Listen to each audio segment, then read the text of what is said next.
The following is a presentation of the Ad Astra Sports Network. Coming up, coverage of McPherson Bullpup football on 98.9 and 1540 KMCP. Bullpup football is streaming online at adastraradio.com and on the Ad Astra radio app. Coming up on the Midway Motors Drive to the Game, we'll break down tonight's matchup and preview other key games on the Ad Astra Sports Network. Tonight's kickoff is just 30 minutes away. At Midway Motors, we are here for you for every mile of life. Whether you're shopping for a new or used vehicle or selling one, Midway Motors will buy your vehicle even if you're not in the market to buy one of ours. Just stop by one of our 5 locations and one of our appraisers will evaluate your vehicle and you can leave with a check the same day. It's fast and easy. Visit MidwayMotors.com for more information. Midway Motors, for every mile of life. Bullpup football on KMCP. 8 weeks have come and gone, and now the biggest 5 weeks of the high school football season begins. The high school playoffs begin tonight, and the McPherson Bullpups return home at McPherson Stadium as the number 8 seed in the 4A West region, as tonight they will start off their road to a championship against the Abilene Cowboys. Good evening and welcome into AdAstraRadio.com, Ad Astra Radio, the Ad Astra Radio app, and on 98.9, 1540 KMCP for your coverage of McPherson High School football. Joined alongside Nathan Roble, I'm Lane Gillespie. The Bullpups finished the year 4-4 and finished the year with a loss to Buhler, but just a 7-point defeat last week. But it did finish them tied for second place in the Ark Valley Chisholm Trail League Division II. Buhler won the title outright, finishing 5-0 in the division. It kept McPherson, though, at the number 8 spot in the region, which lets them host the first round of playoffs here today against the Abilene Cowboys, who are number 9 in the region, but are 3-5 on the year, finished 2-4 in their league play in the North Central Kansas League. These two teams are looking for one goal and one goal only for today. That's to move on, as the name of the game is to survive and advance. And Nathan, this is going to be a big start for both of these teams to try to mount their road to holding up a possibility of holding up some hardware at the end of the year. Absolutely, both teams have been up and down this year, and with some struggles for McPherson early, some struggles, but got their rhythm going late. Abilene started a little quicker with a couple of wins early, and then started to not necessarily fall apart as the season went on, but. It's time for these two teams to get right and battle it out here to go on and into the next round. Well, the last time these two teams met was a Bullpup blowout around 4 years ago in the playoffs, a 78-14 win. But believe it or not, these two teams have met the most for the Bullpups. It's the team they played the most in their history, I should say, is Abilene. We'll hear more about it with Mark Heidebrecht coming up next. You're listening to coverage of the Hutch CC Road to a Championship presented by Next Tech Wireless on Ad Astra Radio. More of the Midway Motors Drive to the Game coming up. Find exclusive Bullpup content online at adastraradio.com, including schedules, stories, and game day audio. McPherson Bullpup football on 98.9 and 1540 KMCP. Controlling your own weather can be easier than controlling anything else these days. This is Julie with RC Heating and Cooling. With a well-working cooling and heating system, you can be in control of your indoor weather at home. With so many things out of our hands, it's a good feeling to have a bit of stability. Call RC for a free estimate on new cooling and heating equipment. Call RC when your unit isn't up to par. Call RC to stay comfortable in any weather. Call RC 241-2787. With so much financial uncertainty, are you wondering if your retirement savings will last? The market's ups and downs can keep you guessing, especially if you're approaching retirement or considering it.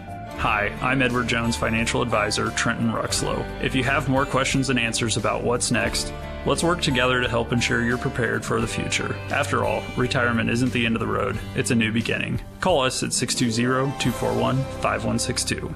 Edward Jones, member SIPC.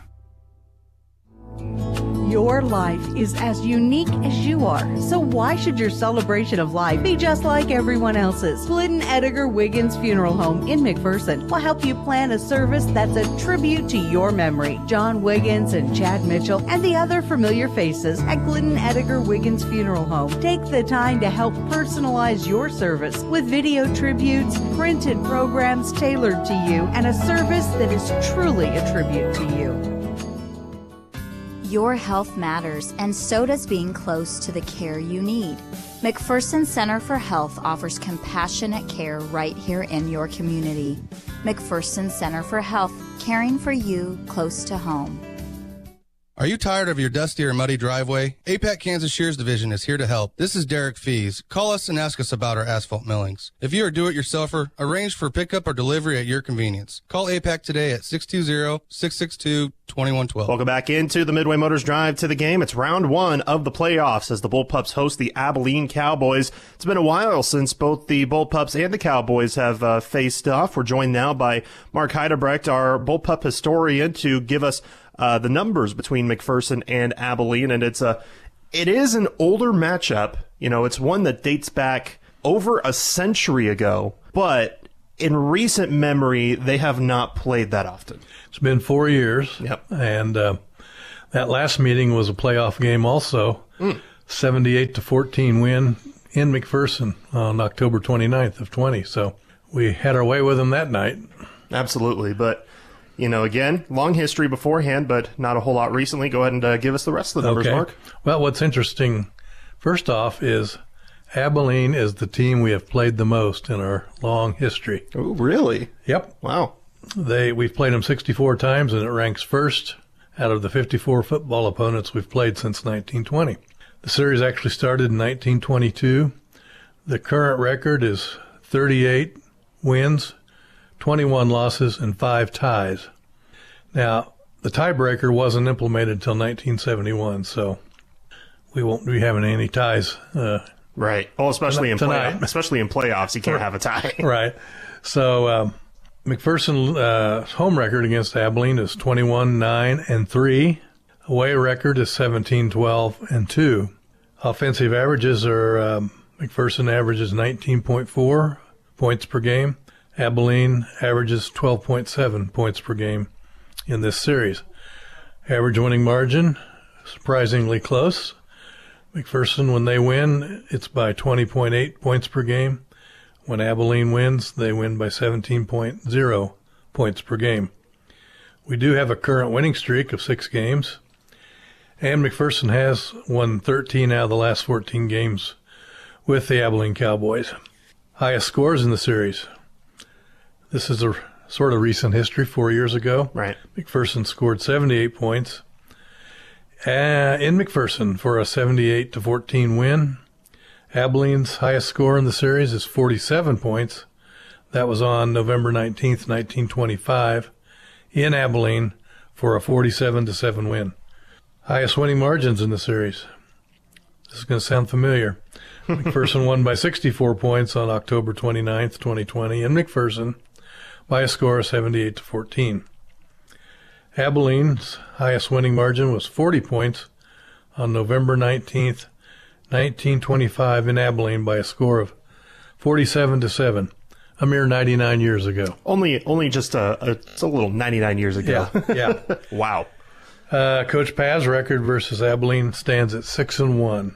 So that's about all I can tell you. Yeah, and I think the one thing to keep an eye on, last time these two teams met was in the playoffs, and what a beatdown by McPherson. Yeah, I 78 remember to 14. watching that one, and you almost felt sorry for him. Right. Now, I mean, that was also the COVID year. It was 2020, so things were a little weird, and I think the final scores certainly showed how weird it was. If I recall, and don't quote me on this, but I think the halftime score might have been 70-0. Something like that.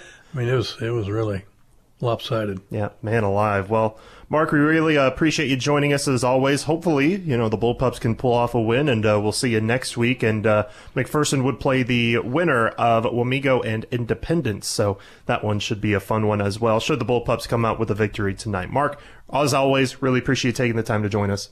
You're welcome. That's Mark Heidebrecht. We'll have more coming up at the Midway Motors Drive to the Game. You're listening to coverage of Bullpup football on KMCP. We've got more of the Midway Motors Drive to the Game coming up. Midway Motors in McPherson, Newton, Hutchinson, and Hillsboro for every mile of life. 98.9 and 1540 KMCP. The McPherson Bullpups play here. Financial fraud is a risk we all face, but Great Plains Federal Credit Union can help. We offer Secure Lock Equip. This powerful, easy-to-use mobile app gives you complete control over your debit card. Customize your debit card settings to control spending, set usage permissions, and even turn access to your card off and on in real time, allowing you to stop fraudulent spending on your card before it begins. For financial peace of mind, trust Secure Lock. Available now at Great Plains Federal Credit Union with locations in Salina, Abilene, McPherson, and Hillsboro. Member NCUA. This special time of year calls for a special type of treat, like the Oreo Cookie Peppermint Shake at Freddy's, a delectable blend of festive peppermint, crunchy Oreo cookies, and the creamiest vanilla custard. Now, there's a reason to savor the season at Freddy's. Order today on your Freddy's app, online at Freddy's.com, or visit a Freddy's location near you. Get yours today at Freddy's Frozen Custard and Steak Burgers in Hutchinson and McPherson.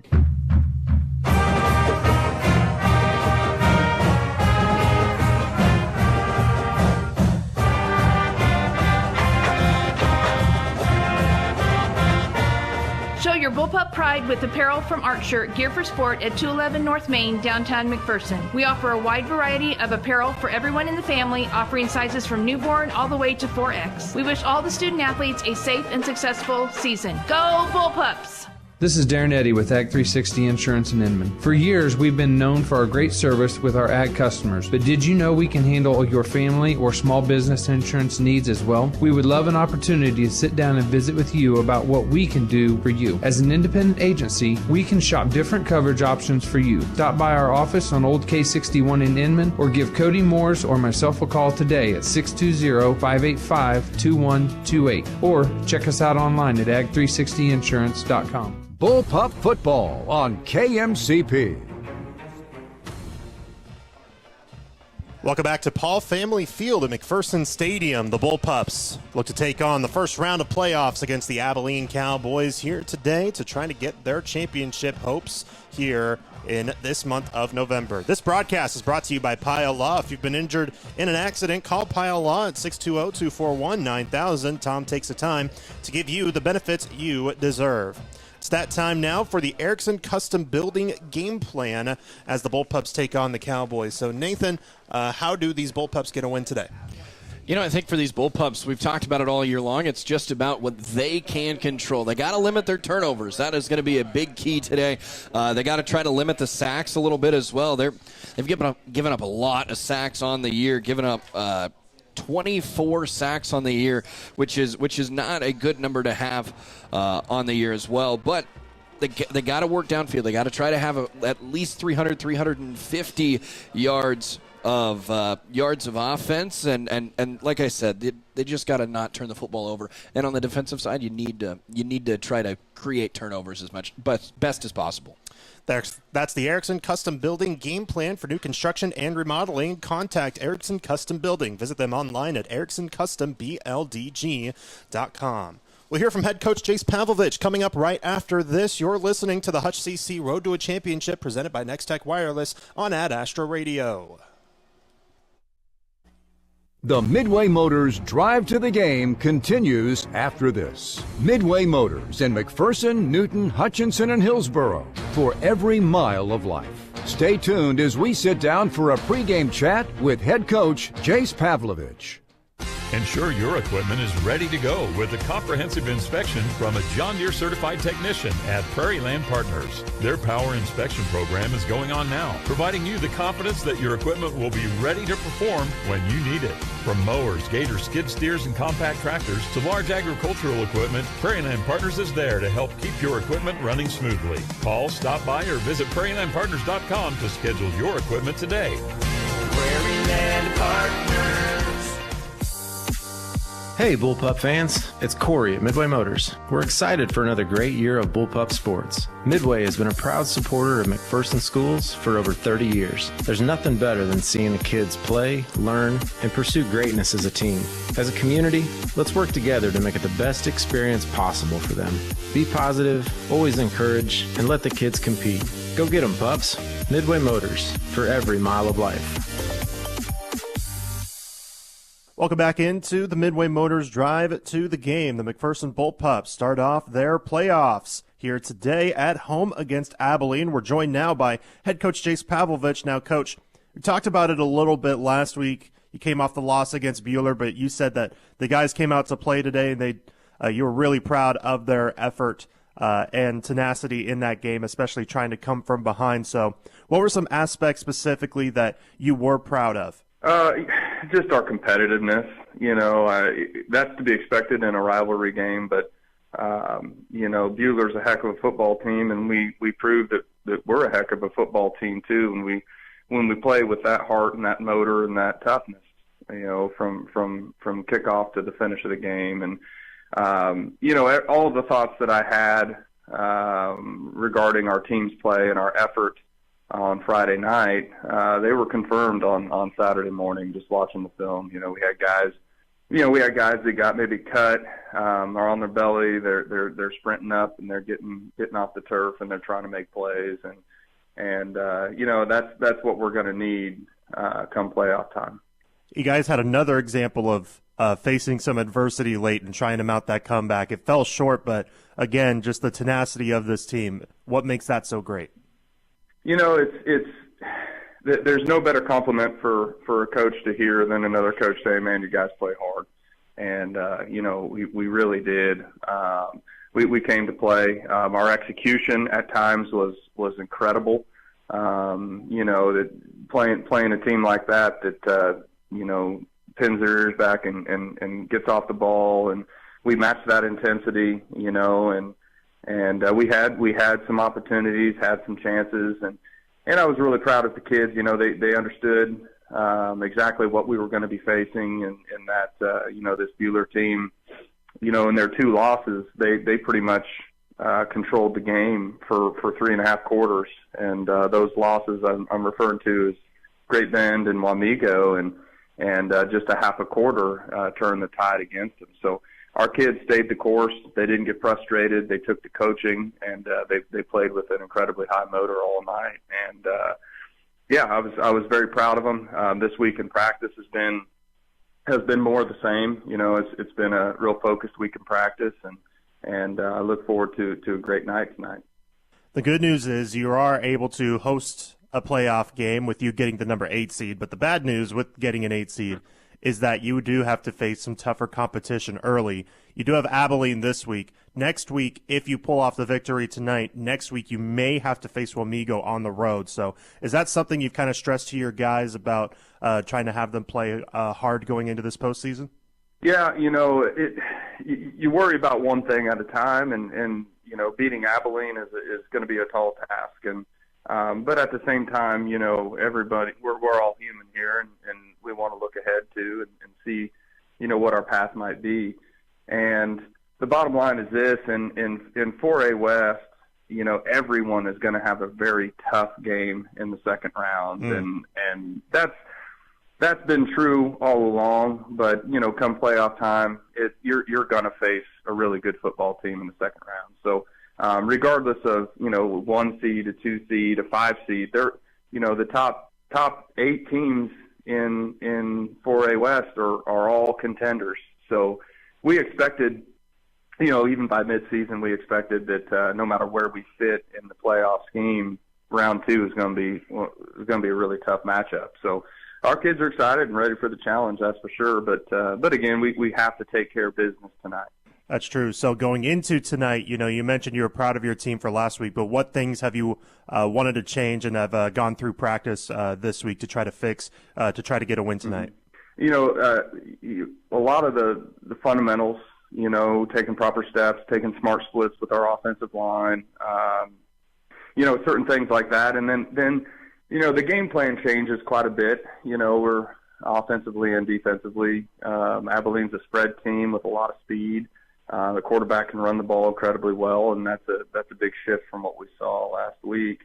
And then defensively, Abilene's a 4-4 or cover 3 team, which is pretty much the antithesis of what we saw last week, and a 4-3, man blitzing team. So, the game plan changes quite a bit, but our kids have bought into it. Our kids understand what we're trying to accomplish offensively and defensively based off of what we're seeing. So, more than anything else, just a little fundamental change, and then it's a pretty massive scheme change from what we're seeing. But we faced a team, a 4-4 cover 3 team. We faced teams that have good running quarterbacks, and we look back and we showed film of mistakes that we'd made in the past against teams like that, and we're moving on and getting better.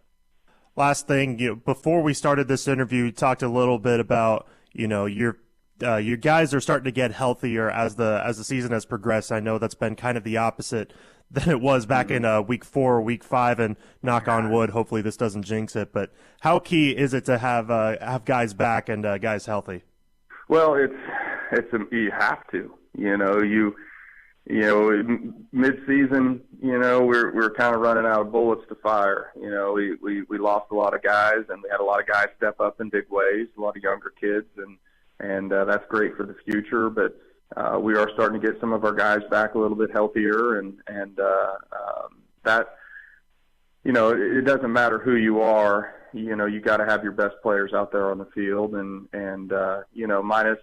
minus a few here and there, we're getting back, hopefully to where we were week 1. So that's really good to see, and it's little things, guys with ankles that have been rolled in the past, and those guys are playing with more confidence. Those guys are healthier. Brody Seidel, finally we got his cast off. He's 100% healed and ready to go. So, we'll get him playing some tight end again this week, which is huge for us. So, little things like that are really going to benefit us quite a bit throughout this postseason run.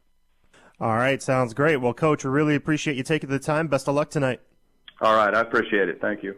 That's head coach Chase Pavlovich. We'll have more coming up with the Midway Motors Drive to the Game. You're listening to coverage of Bullpup football on KMCP. I'm Adam. And I'm Devin. Together we are Stamatic of Central Kansas. With a new location at 209 North Main in downtown McPherson. We are here to help, offering water, fire, and smoke restoration, mold remediation, carpet and upholstery cleaning, as well as hard surfaces like tile and even grout cleaning. Don't forget about the places you can't see, like air ducts and dryer vents. Find us on Facebook or online at stamaticofcentralks.com for a free estimate to see how Stamatic of Central Kansas can help you. Oh, and honey, don't forget. Call Stamatic, you'll be ecstatic. Don't wait for Black Friday to start saving on internet with MTC today. For the rest of 2024, MTC is offering free fiber internet service, so the sooner you sign up, the sooner you can start saving. If you want secure, reliable, and fast fiber internet, call 877-216-9951 or stop by your local MTC office in Little River, Lyons, Marquette, McPherson, or Sterling to find out more. Bullpup football on KMCP.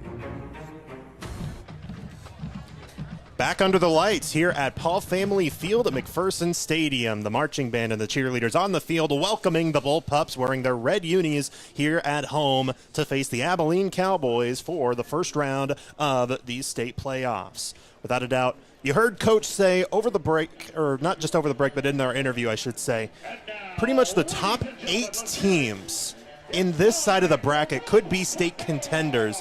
That does include McPherson if they avoid their mistakes. I think that might be one big thing to keep track of, but we'll see how this one goes here against Abilene. So it's time now for our Ag 360 Insurance Ones to Watch. And Nathan, who should we look out for?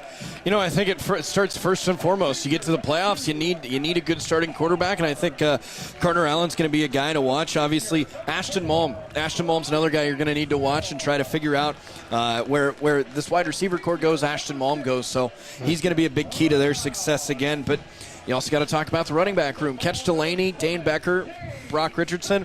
But I think the biggest one, getting Brock Seidel out of the cast and being able to add him to the offense as a tight end is going to be a key as well. Yeah, he was the second-string tight end in the preseason depth chart that we had, and then he had that injury, of course, early in the season. And now he's taking some reps. I saw him yesterday in practice. He was mostly just practicing with the ones in goal line stands, and the whole time when he was catching them in the end zone, he was saying, boy, does that feel good again, to actually have an opportunity to catch the ball with two hands rather than having one in his cast. His hand is still a little sore, but a lot better than it was a few weeks ago. Well, and immediately when you get a cast and you come back as a defensive player, the ball's going to come your way that you're going to have to try to catch. Yeah. He's made an interception and has dropped an interception or two because of that cast. So that's another element to this that we're not talking about, is the turnover battle that he could create by himself. Absolutely. He's also been the heart and soul of this team all season long, and yesterday in the breakdown he was saying, hey, you got to make sure we lock in. I don't want this to be my last game. He wants another week at least of football practice and to go out and get as many victories as he can to close off the season. But those are the Ag 360 Insurance ones to watch. Ag 360 Insurance is here to partner in your legacy. Contact agents Darren Eddy or Cody Moores in Inman. Still a few minutes away from kickoff. We'll be back in a couple moments to bring you the coin toss, the uniforms, and kickoff between the McPherson Bullpups and the Abilene Cowboys. From the Midway Motors broadcast booth, you're listening to the Hutch CC Road to a Championship presented by Next Tech Wireless on Ad Astra Radio. More of the Midway Motors Drive to the Game coming up. Find exclusive stories highlighting Bullpup athletics at adastraradio.com. The McPherson Bullpups play on 98.9 and 1540 KMCP.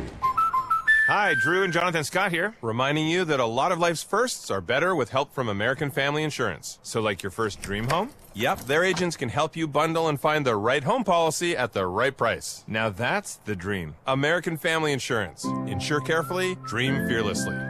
Visit amfam.com to learn how discounts may apply to you. American Family Mutual Insurance Company, SI, and its operating company, 6000 American Parkway, Madison, Wisconsin. Visit your local American Family Insurance agent, Steve Barr, at 807 North Main, McPherson. Hi, this is Lucas Raleigh with Raleigh Insurance. With a family myself, I know how important managing expenses are. If you are thinking about shopping your family's insurance, let us do the shopping for you with our newly expanded markets and carriers. As an independent agency, we've been saving families across Kansas for the past 50 years. Check out RaleighInsurance.biz, see me in Little River, or stop by Raleigh Insurance in Inman or Lyons today. Since 1965, your choice for home, auto, farm, and commercial insurance. Raleigh Insurance. Most people know you have to change the engine oil regularly, but did you know that there are at least 4 other fluids that need serviced at regular intervals? These include transmission, power steering, brake, transfer cases, and more. Even hybrids require regular maintenance to maximize fuel economy and reduce costly repair bills. Come see the professional service team at Jarrett Automotive to make sure your car is in tip-top condition. When it's time to give your car some care, come to Jar. We'll see you there. When it comes to your personal banking, it should be, well, personal. That's how we do business at the Farmers State Bank. Farmers State Bank combines personal service with the modern convenience of advanced technology. Visit any one of our locations in Galva, Lindsborg, or McPherson and see how we take service. Very personal. Fight against breast cancer by ordering a Courage Cookie from Scooter's Coffee. A portion of the proceeds will be given back to the Pink Agenda to support breast cancer awareness. Scooter's Coffee, amazing people, amazing drinks, amazingly fast. Scooter's Coffee in Hutchinson, McPherson, and Salina. Bullpup football on KMCP. The captains are on the field for the coin toss here between the McPherson Bullpups and the Abilene Cowboys for round 1 of the playoffs, also what's known as week 9. For this one, this is one of the only rounds where if you don't win in the playoffs, you do not get any hardware. If you win, you don't get any hardware in this one as well because you move on to the next one, but you'll get some hardware just going to regionals, then sectionals, then sub-state, and to the state championship. The state championship this year is in Emporia with the new system that Keisha is working with where 3 sites will hold all 9 state championships, 3 of them apiece, with Emporia holding 4A, 5A, and 6A here in this one. So that's where the state championship will be if they make it that far, and this will certainly be a fun one to start off with. Abilene has won the toss and decided to defer to the second half, so the Bullpups will have the ball first to start off this ball game in the first round of playoffs. The Bullpups are wearing their home reds, red jerseys, red pants, and white helmets with a red stripe in them. Abilene is wearing white jerseys and white pants, orange, the lettering and numbering on the front and back, and orange helmets. Orange and white is their color for Abilene. Those uniforms are brought to you by McPherson Laundry. It's their job to make you look your best. Without a doubt, the first 8 weeks, those are big. This is where you got to lock in, and the name of the game, survive and advance. 100%. This is where the men are made. You play these games, you get on the gridiron, it gets cold, you have to rise above the conditions. Now, tonight, good conditions, mid-60s, low to mid-60s, not a horrible wind tonight, but it's going to get cold as the weeks keep going, and we're now into November, and November is where the fun begins. The winner of this game plays the winner of number 1 Wamego and number 16 Independence. They started at 6 o'clock today. In the second quarter, Wamego already up 28-8 over Independence. But at one point, they were down 8-7, but they've since ballooned with 21 straight there in the second quarter. Kicking it away for Abilene will be, believe it or not, it's an offensive lineman, Tyler Holloway. He will boot it a low bobbling kick, a little squibber that will be picked up near side. I believe Alec Harms has it. He does. Lowers the head at the 28 and brought down at the 29-yard line. The Bullpups will start off there. They'll work from left to right as we view the field here at McPherson Stadium. Playoff time in Kansas. Catch Delaney getting the start at running back. He's been really good for this Bullpup team. Won't have a whole lot of numbers up, but it's been really good. Guess who's starting the game at tight end? Brody Seidel. He's lined up to the right of the right tackle in Henry Lyon. First down and 10, McPherson at their own 29-yard line. 6 seconds came off of the clock in the opening kickoff as we are underway, but we have a whistle and what? A stoppage in play. No timeout, no flag. What do we have here? Well, Brody Seidel was the starting tight end in this one, and he's called for an offensive offsides. So, not often he's played on the offensive side of the ball, especially not since week 1, and already a 5-yard penalty just on that, lined up a little bit over the line of scrimmage. So, move on from that, but now it turns on to first down and 15 at the 24 after that penalty. But Carter Allen in the shotgun, 2 receivers lined up left, 1 right. On the right hash, Allen, 3-step drop, looking to throw deep, high to Bishop Brown, 1-on-1. He goes up, it's incomplete, but here comes a flag. It was over the head of Brown, but he may have been hit by the defensive back in Caden Thrower. He's a 5'10" junior, but he got some contact on Bishop Brown and a flag down at the Abilene 41. Abilene's defense, they're going to start out, and they're going to run a lot, almost 70% of cover 3 or cover 4. That time in a cover 3 on the backside, which means 3 guys are covering a third of the field essentially on the deep half or on any shot play.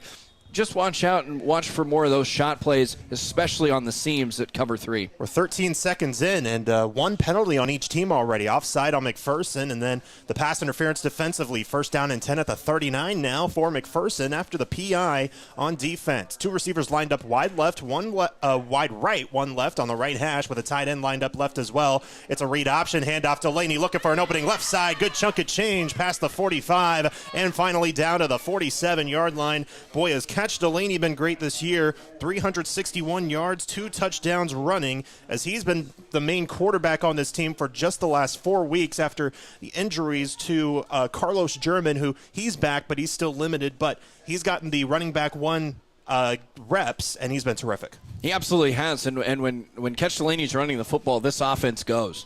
Second down and 2. They call it a gain of 8 there on first down. They're at their own 47. Shotgun set. Allen throws, fires, caught by Seidel across the 50 to the 47. Wouldn't you know it, just Brody's first catch of the season, but he gets the tight end 1 reps, and it's a first down, a gain of 7 on the play. Gain of 6, rather. Yeah, an excellent catch. It was just a simple stick pattern where he's just going to come up, look like he's going on and out, and then just sit down in the soft spot of the zone. Picked up 5 yards, 5-6 yards on the play. Good first down. Two lined up on each side. First down and 10. Here comes pressure. It's a screen pass near side. Ashton Malm, who else? He's looking for an opening. Spins his way past the 40, but gets upended at the 39. But a gain of 8 there on first down. Ashton Malm, we talked about it earlier. He's a really good athlete. He's 5'10", 155-pound sophomore. He's really been the key wide receiver for Carter Allen and Carter Allen's success this year. Now, McPherson, they've only committed 6 turnovers this season. 3 of those were last week against Buhler. 2 interceptions, 1 fumble. But this is a defense for Abilene that has forced 19 turnovers, 10 interceptions, 9 fumble recoveries. Handoff, Delaney looking for the left side of the edge. He's wrestled down. He'll get just a yard. He's at the 38. He needs 1 more yard. And it's third down coming up for McPherson. You know, Lane, they go 4 down linemen with two linebackers, so they only have 6 guys in the box at any given time. That's a real easy front to run on. I'd expect Catch Delaney to get a lot of yards just on the ground here in this drive and as the game goes on.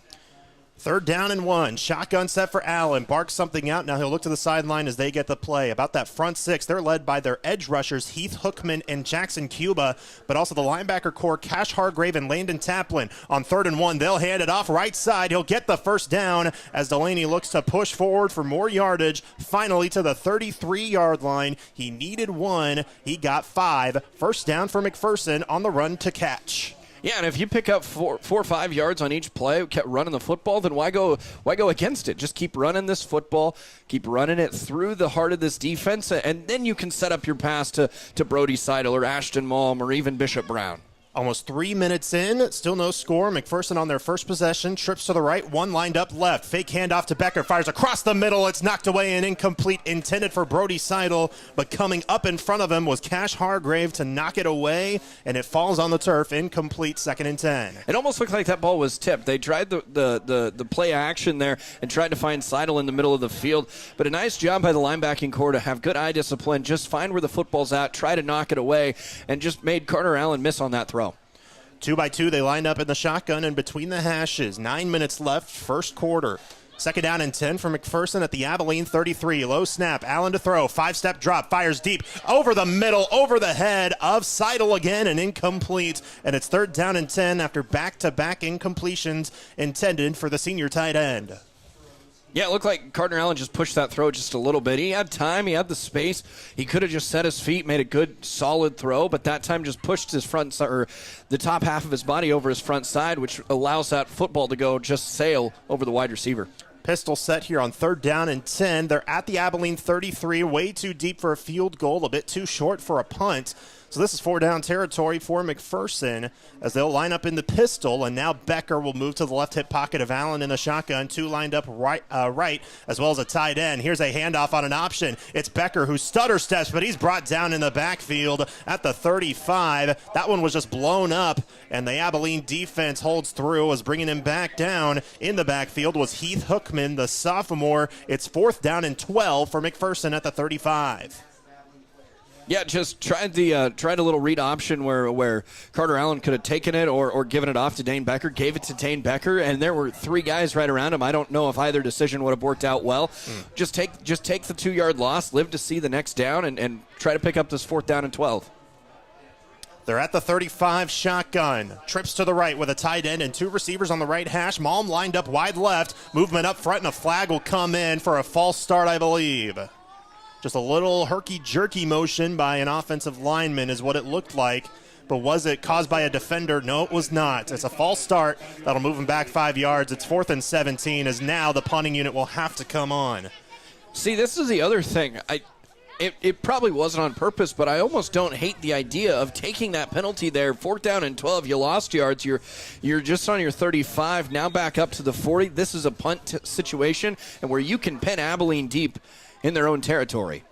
Brock Richardson in to boot it away. Weston Rock is a senior and is the punt returner for Abilene. Play clock down to 12. Richardson with the kick. It is a low bouncing kick. It bounces high at the 6 where Rock will recover. Going up the middle, gets past the 15, and finally wrestled down to the 19. Abilene's first offensive possession coming up. 8 minutes to go. First quarter still tied at 0. Quarterbacking for the Cowboys of Abilene is Tegan Funston. He's a left-handed quarterback, also kind of a little bit more of a receiver type as well, a little bit shifty, going to have to keep him inside the pocket. But this running back is also a really, really good running back. He doesn't have a whole lot of size, but Lane Hookman, he's a little shifty, reminds me a lot of McDaniel from Bueller last week.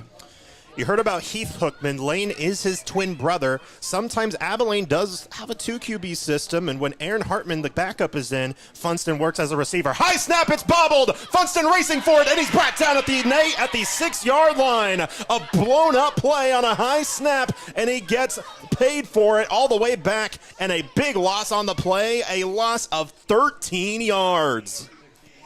Yeah, that's not a good way to start the possession. I mean, Funston just tried to get the ball out of his hands before he even got the ball into his hands and just was unable to keep his eye on the football, catch the football, and make any play with it. Loss of 13, and this is where the Bullpups want to go knocking.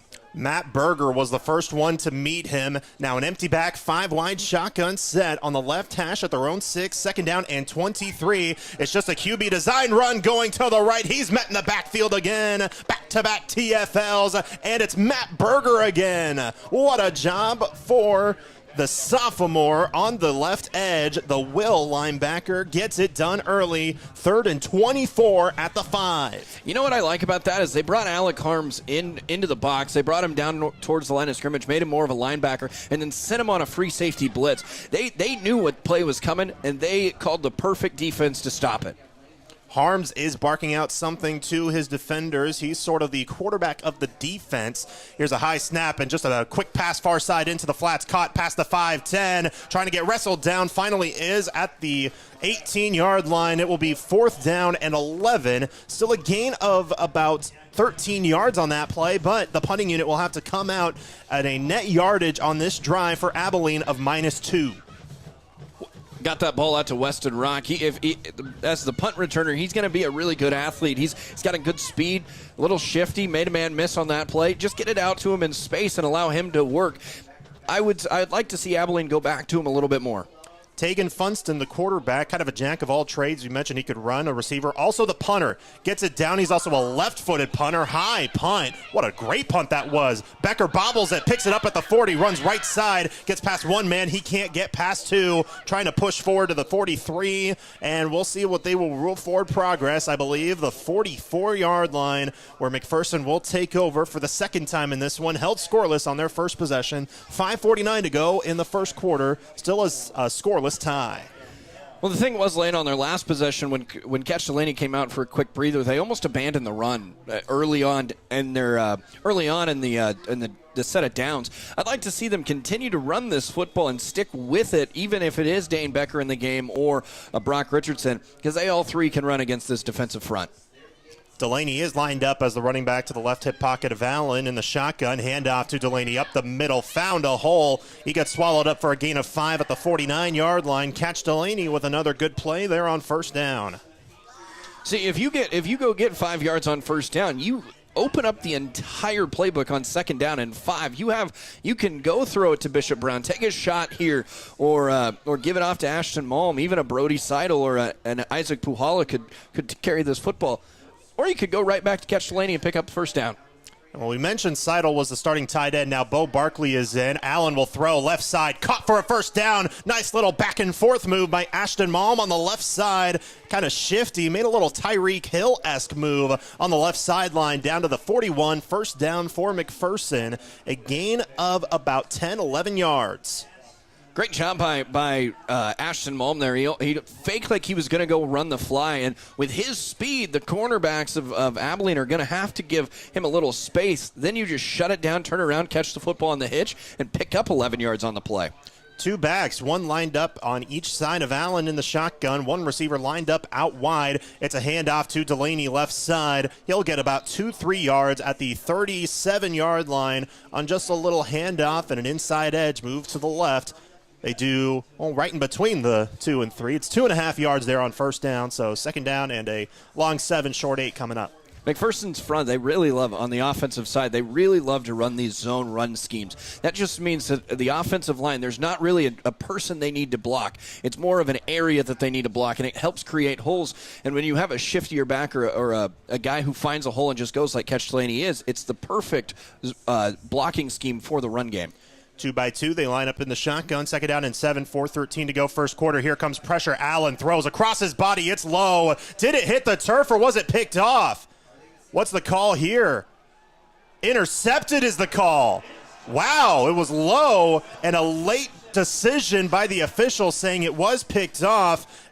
It was picked up by Joseph Welsh all the way going down to the turf across his body. Now the officials are huddling together, and they're going to try to map this out to see, was that a pick or did it hit the turf? Well, I'll tell you, Lane, the entire offense of McPherson has yet to come off the field yet, but I thought it hit the ground, but we will find out. It looks like they're gonna confirm that this was an interception. So the first turnover of the day goes to McPherson. The third interception thrown in the last 2 games by Carter Allen. That one was just, he had to throw across his body. Pressure was coming, and he threw low to try to minimize a possibility of an interception, but it somehow still found the hands of Joseph Welsh, and now Abilene takes over at their own 25. First down and 10, shotgun set. They line up, one lined up wide out right, and now they're going to run an option near side. Funston gets tripped up for maybe a yard. Dane Becker brought him down before he could even try to think about a long gain. Just a gain of 1, second down and 9. Just trying to get Funston outside of the tackles and get him out to the numbers. He is a really, really good athlete. The left-handed quarterback is, so you just get him out in space and just try to use his legs there. Just unable to get out there. This Bullpup defense is fast. He is the leading rusher on this team. 8 rushing touchdowns on the year and 429 yards. In the pistol, he lines up, hands it off. He's hit immediately at the line of scrimmage. They'll rule forward progress just right at the line, and it's Chase Kane, Johnny on the spot to bring him down. The defensive end who has been absolutely stellar. First team all-league without a doubt, leading the team in TFL sacks with a forced fumble as well, forcing a third down and 9. Chase Kane's really come on strong this year. Last year was on a little bit of a limited role, a little bit more of a role player. This year, the starting defensive end, and has just come into his own, having an excellent season. Third and 9. Now Abilene, they only have a net yardage of -1 so far. They have 2 lined up wide on each side. It will be a fake handoff. He'll run left, and he's hit immediately. Guess who? Chase Kane again, a loss of a yard. Fourth down and 10. I'll tell you, Lane, I actually fell for the fake handoff. You said fake handoff, and I looked for the handoff. I have no idea what I was looking for, but Chase Kane, again, setting a good hard edge, keeping good eye discipline, understanding that he is the only defender on that side of the field. Made a good form tackle and a loss of 1 on the play. So, like you said, -1, now down to -2. No offense to you, but it's a good thing Chase Kane was on that field, and he did not bite on that fake. Here comes the pressure off the punt, but it's booted away. A high side-spinning punt that will bounce at the 35, roll side to side at the 30, 29, 28, maybe the 27 and the 26, where the Cowboys finally pick it up, and the Bullpups will take over again. First and 10 at their own 26. 2 drives, nothing going so far. 1:59 to go. First quarter, still a scoreless tie. Let's see if the Bullpups turn it around here. See, Lane, you say that about Chase, and he is way better athlete than I ever was. But I would have been, at this size, defensive tackle. I'm just holding up blocks and just trying to let the linebackers work. Everybody else do their job. I'll just hold up a guy. Fair. So now first down and 10 for the Bullpups, trying to turn their luck around. They've punted it on their first drive, and then the last one resulted in a bit of an awkward interception. So now Carter Allen in the shotgun taking over. 2 lined up wide left. Fake handoff. It's a QB design run right side at the 30 to the 35. Did he get the 36? He may have. If he did, it's a first down. Let's see what they'll mark it. They will stop the clock momentarily. First down, a gain of 10 yards from number 10, Carter Allen. You know, last week didn't have a whole lot of yards on the ground, and his last few hasn't had a whole lot of yards on the ground. But when Carter Allen gets going on the ground, he's an incredible runner of the football, and it's really hard to take him down. He's got a strong base to him. He just committed this week to play baseball at Pratt Community College. Here's the quarterback. He'll hand it off on an outside edge. Dane Becker gets past the line, finds a lane left side. Down the sideline he goes. One man to beat at the 35, 30, 25. Hit up high and out of bounds inside the 20 to the 15.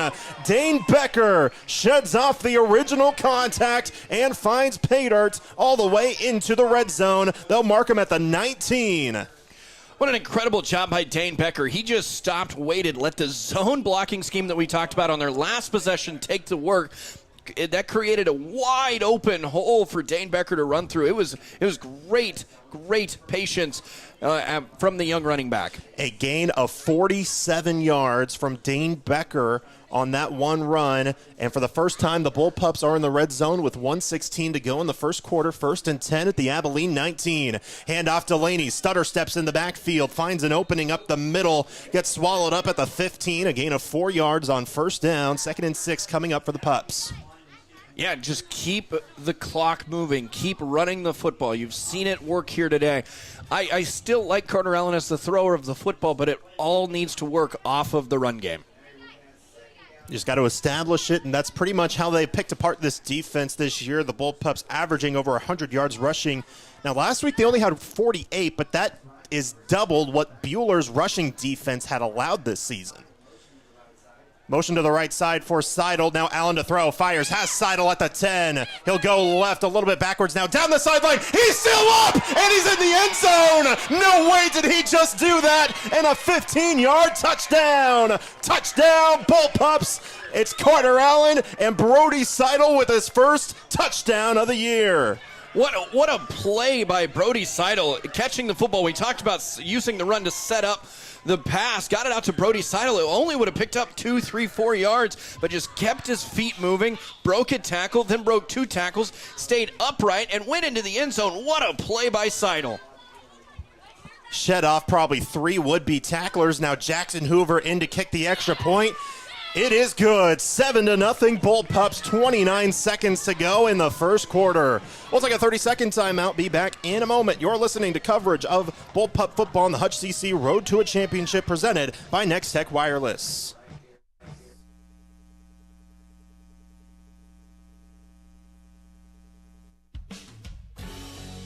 At McPherson College, you bring the dream, we'll assemble the team.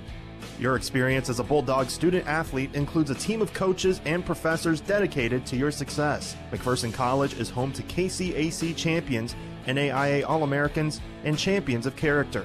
We're also home to some of the lowest student debt and highest career outcomes in Kansas. It's a great day to be a Bulldog. Learn more at macbulldogs.com. 98.9 and 1540 KMCP. Bullpups strike first with 29 seconds to go in this first quarter.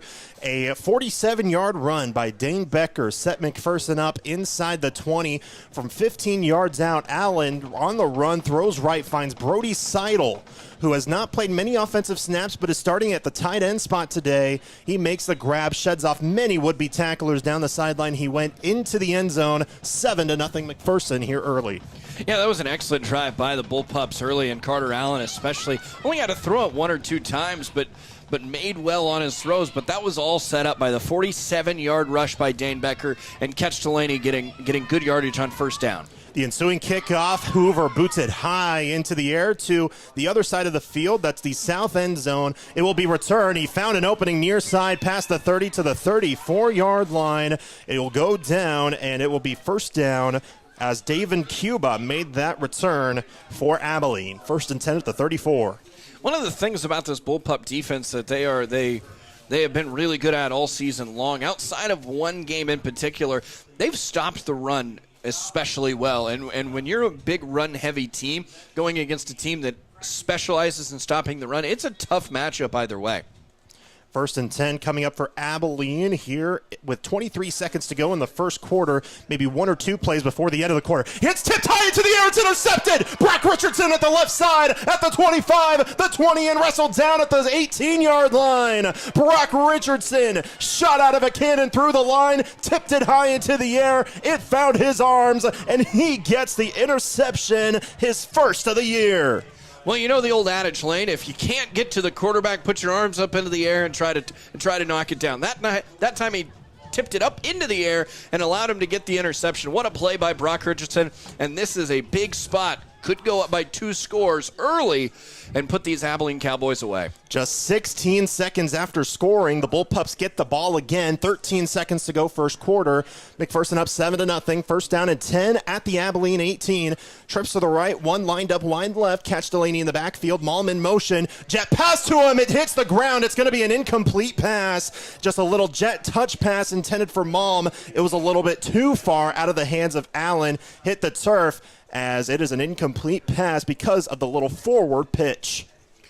Yeah, that could have been a very tough turn of events for the Bullpups there, and almost was picture perfect for the Cowboys. If that wasn't forward, that it would have been a fumble and probably recovered by Abilene. Oh, yeah. They pounced on the ball immediately. I think I counted 3 Cowboys pouncing on the ball before I could see a Bullpup try to get themselves in there, but incomplete pass. 10 seconds to go in the quarter. Play clock down to 5 as Allen not lined up yet. It's down to 3, down to 2, down to 1, and they finally get the snap off. It is a handoff to Delaney, a delayed handoff, and he gets upended for maybe a loss of 1 at the 19-yard line, but the clock will roll to the end of this first quarter. The Bullpups with a bit of a shaky start to the quarter, but boy, had the last 45 seconds of game time, I'd say the last minute of game time, proved well for the Bullpups. They lead 7-0 after 1. Second quarter coming up next. You're listening to the Hutch CC Road to a Championship presented by Next Tech Wireless on Ad Astra Radio. I'm Jared. Since 1948, we at Krupp Lumber in Heston have been helping customers choose the perfect lumber, find the right tools, and improve homes every step of the way. We offer a wide selection of top-quality windows and doors like Marvin and Anderson and R.D. Henry & Company cabinets to make your home stand the test of time. Not only do we offer paints and lawn and garden supplies, but we can build floor and roof trusses in-house and can help you design your own. Ask about our in-state delivery. Krupp Lumber. Service is our specialty. 98.9 and 1540 KMCP.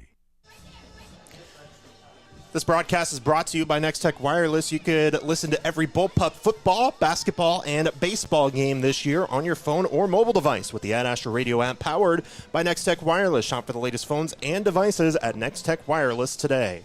Bullpups lead 7-0 after 1 quarter. A 15-yard touchdown from Carter Allen to Brody Seidel started off the scoring with just 29 seconds to go in the first quarter. They get an interception just 1 play later. McPherson has it on offense, but on 3rd down and 11. By the way, we have a score update between Wamego and Independence. The Red Raiders of Wamego are up 35-8. The winner of this game will play the winner of Wamego and Independence. Third down and 11 for McPherson at the 19. They switch sides of the field. They're now going from our right to left, looking for the north end zone. Allen, 3-step drop, looking deep. Pressure comes. He evades it right. Still having to get past another man. He doesn't. He's brought down in the backfield for a sack, the 25th sack that the Bullpups have allowed this year, and this one pins them all the way back at the 26-yard line. Cash Hargrave got the sack, his 4th of the season, and now a big-time play coming up. It looks like they're in 4-down territory and are looking to go for it, but it's 4th and 18. Yeah, that's a coverage sack all the way. Carter Allen had time, but no one was open downfield. He just didn't have anybody to throw the football to. Just take the sack, live to see another down. 12th sack of the year for Abilene this season. 4th down and 18. Allen to throw as they show a blitz, but nobody gets into the backfield. It's tipped, and it's knocked down, incomplete. Intended for Bishop Brown over the middle, but getting a fingertip on it was Landon Taplin, the senior linebacker, the team leader in tackles, gets a key deflection to turn the ball over on downs. Abilene will take over at their own 26. Yeah, normally coming off a turnover, you want to try to take advantage of it. That time the Bullpups were just unable to take advantage of it. Went backwards most of that drive. Now the defense gets back out onto the field. You got still a 7-point lead, and Abilene's still deep in their own territory. 11:10 to go, first half. Bullpups up 7-0 over the Abilene Cowboys. Abilene on offense here. Still have not scored in this one. Looking to change their fate here. They had an interception their last time. They'll hand it off to the left side, and another TFL in the backfield. The Bullpups holding strong again. I want you to take a guess on who was back there. Lane Gillespie. Not quite. Chase Kane, though. Chase Kane. I was close. Did it again. That's his third TFL already, I believe. He has just been so good tonight and just all season. What a great job. Second down and 11 at the 25. Just a loss of 1 on that run. High snap, fake handoff, throwing fire side on the sideline. It's caught, but he's going to get hit immediately past the 30 to maybe the 31 as the catch was made on the left side, I believe, by Weston Rock. It was. He is the leader in receptions this year and yards and touchdowns, receiving-wise. Over 700 yards and 6 touchdowns this year. And that one, a good gain of about 6 yards, brings up third down and 5 at the 31. I really like Weston Rock. I mean, he's only touched the ball twice tonight, but he's a quick, shifty back. He's got good size at 6'1", 175, but he could be a really good wide receiver. Low snap, bobbled. He collects. High pass near side, caught on 3rd and 5. He tries to get uppercut. No, he gets past it near side. A first down at the 39-yard line for Abilene. What a job on a high pass. Heath Hookman, 6'1", 210-pound junior, listed as a tight end and a fullback, gets that key reception for a move of the chains for the Cowboys. You know, Heath Hookman, he's a really, really good football player, but the other thing that he's really good at, he's also a really good baseball player. Probably going to play college baseball somewhere in the near future. Maybe you're hoping at McPherson College. I think he's above our level. Fake handoff on an end around. Keeper for the quarterback. Funston up the middle. Hit hard for a gain of 5 at the 43.5. The 44 on that QB keeper. There was an end around with motion by a receiver, but he still gets a gain of about 5 yards. Second down and 5 at the 44. Yeah, just using misdirection to try to keep the Bullpup defense honest. It's a really good strategy employed by the Cowboys offensive coordinator.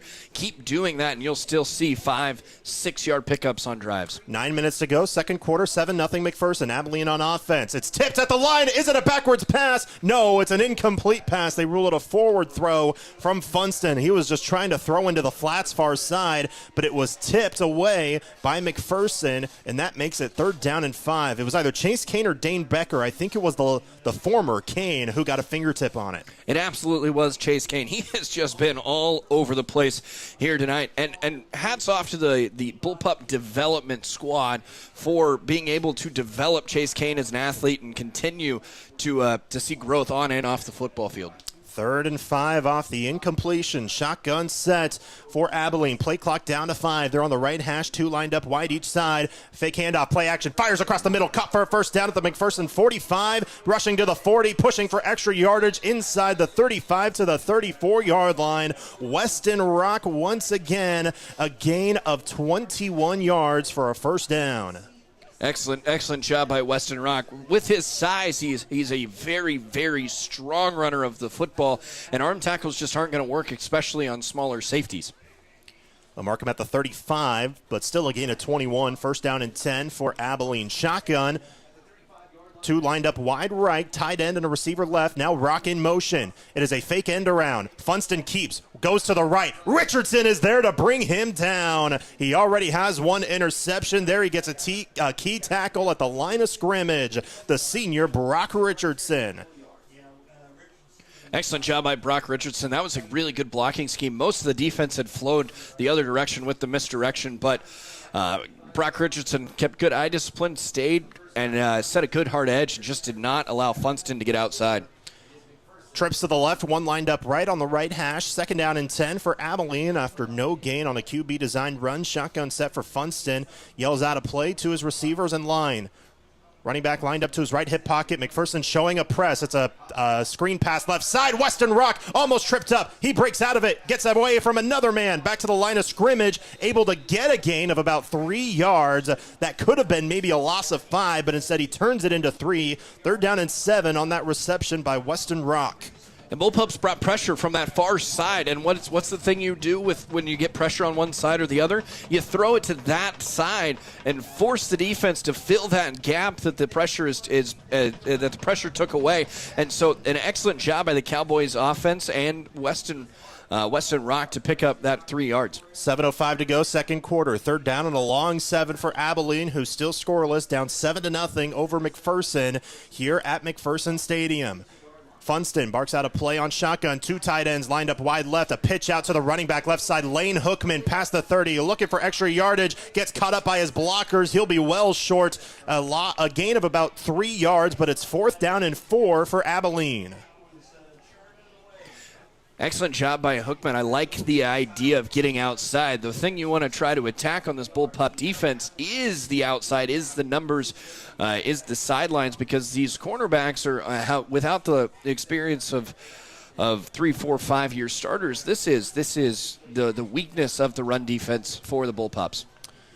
They just get into a huddle and break out of it with the play clock down to 8 for Abilene. Some confusion as they're still trying to line up. A receiver is near side. Now a receiver in motion from left to right, and Abilene's going to have to call their first timeout as the play clock was winding down. So they're not able to get the play off, and they call their first timeout of the half. It will be 4th down and 4 when we return. You're listening to coverage of the Hutch CC Road to a Championship presented by Next Tech Wireless on Ad Astra Radio. Need secure storage for your RV or boat? Check out the brand new Countryside RV, Boat, and Self-Storage in McPherson. Located on 16th Avenue near Crable's Meats. We offer 15 by 50 fully enclosed storage units and covered outdoor storage. Call or text today at 620-755-6586. Countryside RV, Boat, and Self-Storage. Your storage solution. That's 755-6586. 98.9 and 1540 KMCP. I'd like to thank our sponsors, RC Heating and Cooling, Glidden Edgar Wiggins Funeral Home, Great Plains Federal Credit Union, and Edward Jones Financial Advisors for helping us out for this broadcast. Abilene with the ball, had to call their first time out. They now face 4th down and 4th at McPherson 29, 6:08 to go, second quarter. Abilene looking to throw. The play is blown dead. Here's a flag and maybe a false start. The play was blown dead. It was a high pass that was intended, but it's not going to count, as a false start is called on Abilene. So that'll move them back 5 yards and force a 4th down and 9. So now what? Yeah, that was a late flag. Wow, that was late. But 4th down and 9, I think you just got to line up. You got to try to throw it right to the sticks, maybe an out route, 8-yard out route, 9-yard out route. I'd probably, if I were the Cowboys offensive coordinator, probably try to get it in the hands of Weston Rock and let him try to pick up as many yards as possible. Clock will run as they spot the ball. They're in a 5-wide empty back shotgun set.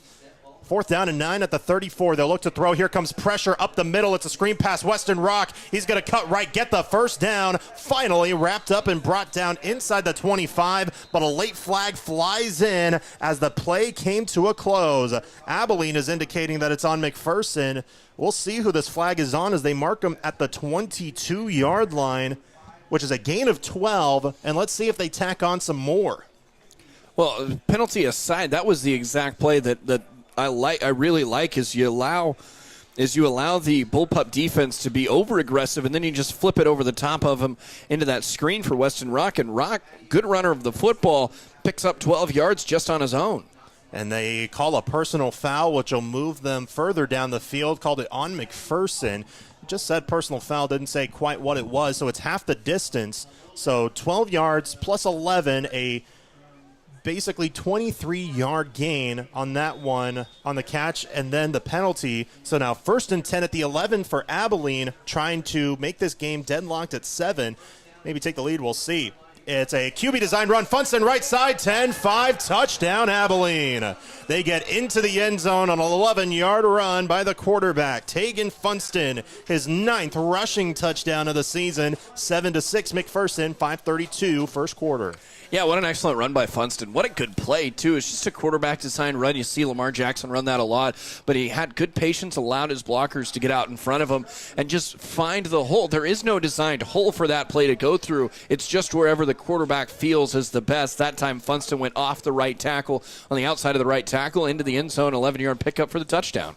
And to kick the extra points, Tyler Holloway, 17 of 25 on PATs. High snap, but a good hold kick on the way, and it is good. Tie game at 7, 5:32 to go, second quarter. Back in 30 seconds, you're listening to the Hutch CC Road to a Championship presented by Next Tech Wireless on Ad Astra Radio.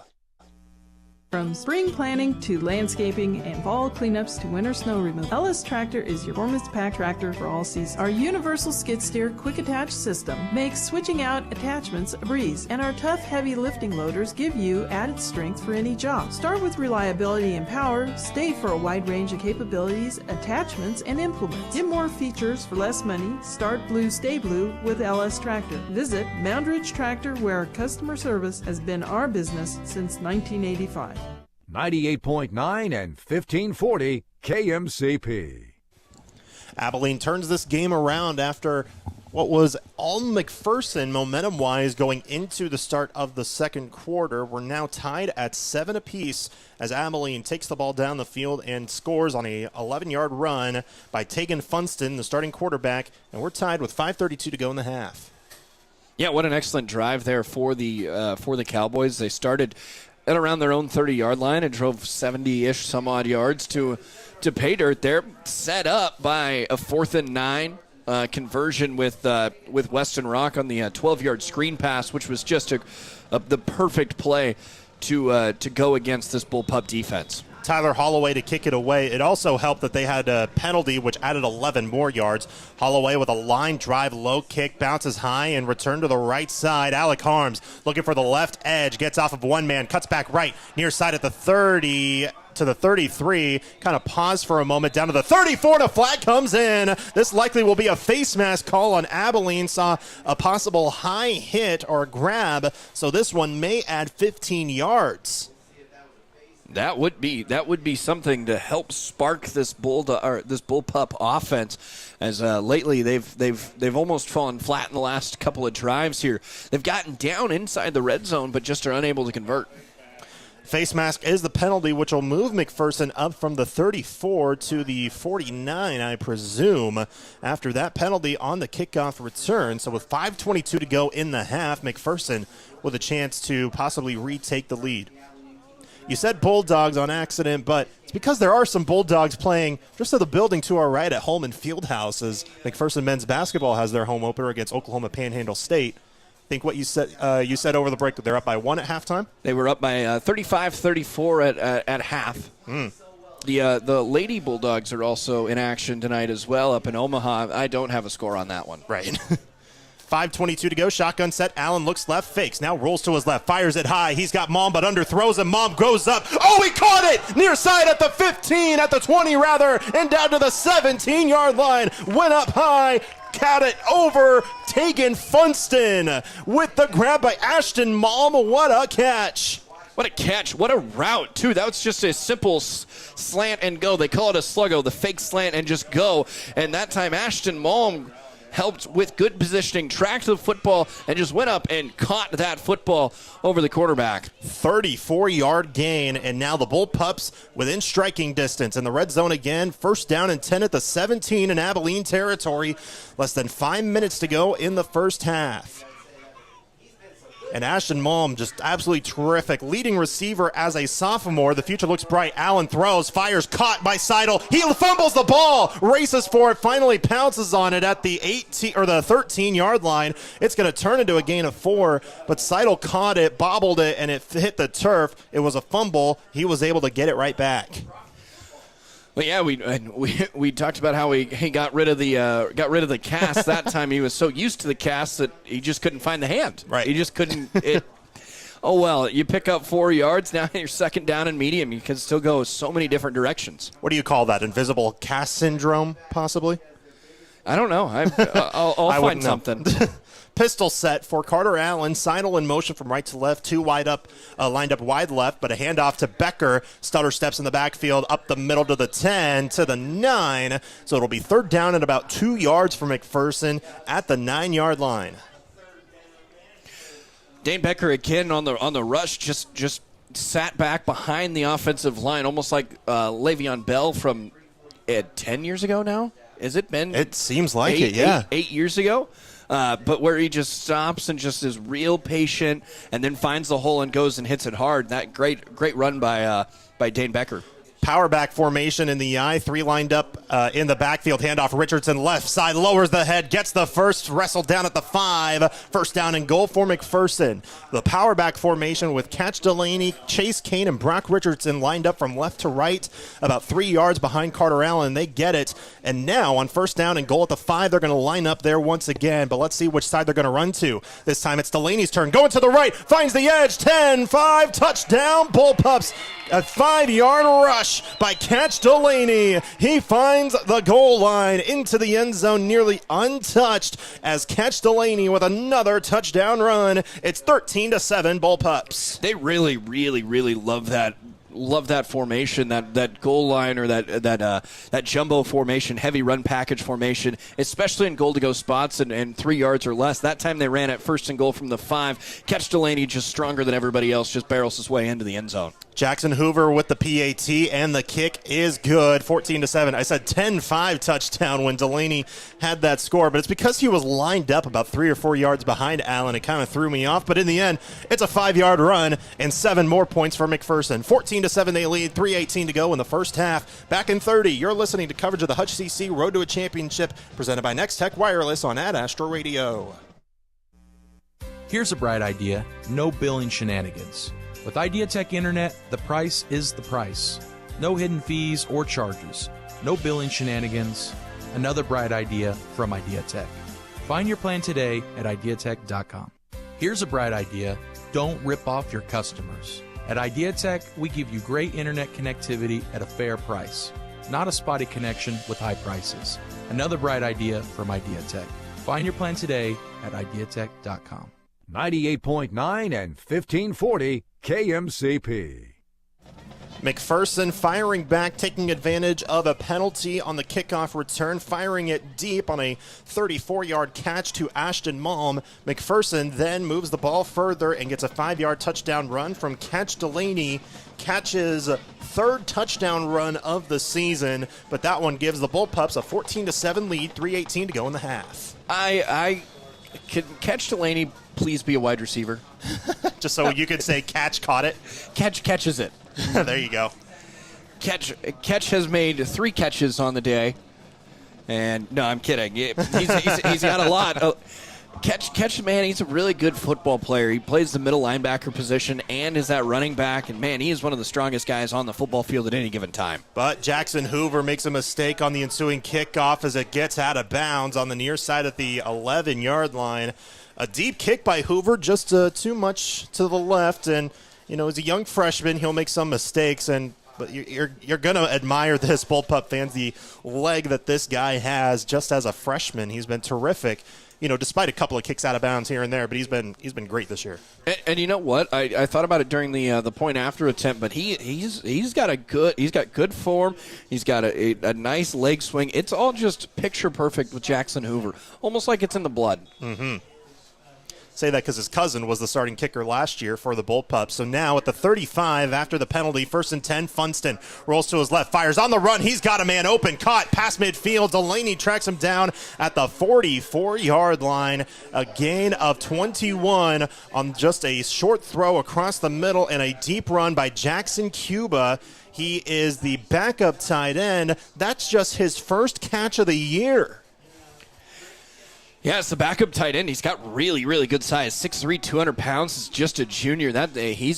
I really enjoyed that. That looked like a tight end. He's also the long snapper on the team.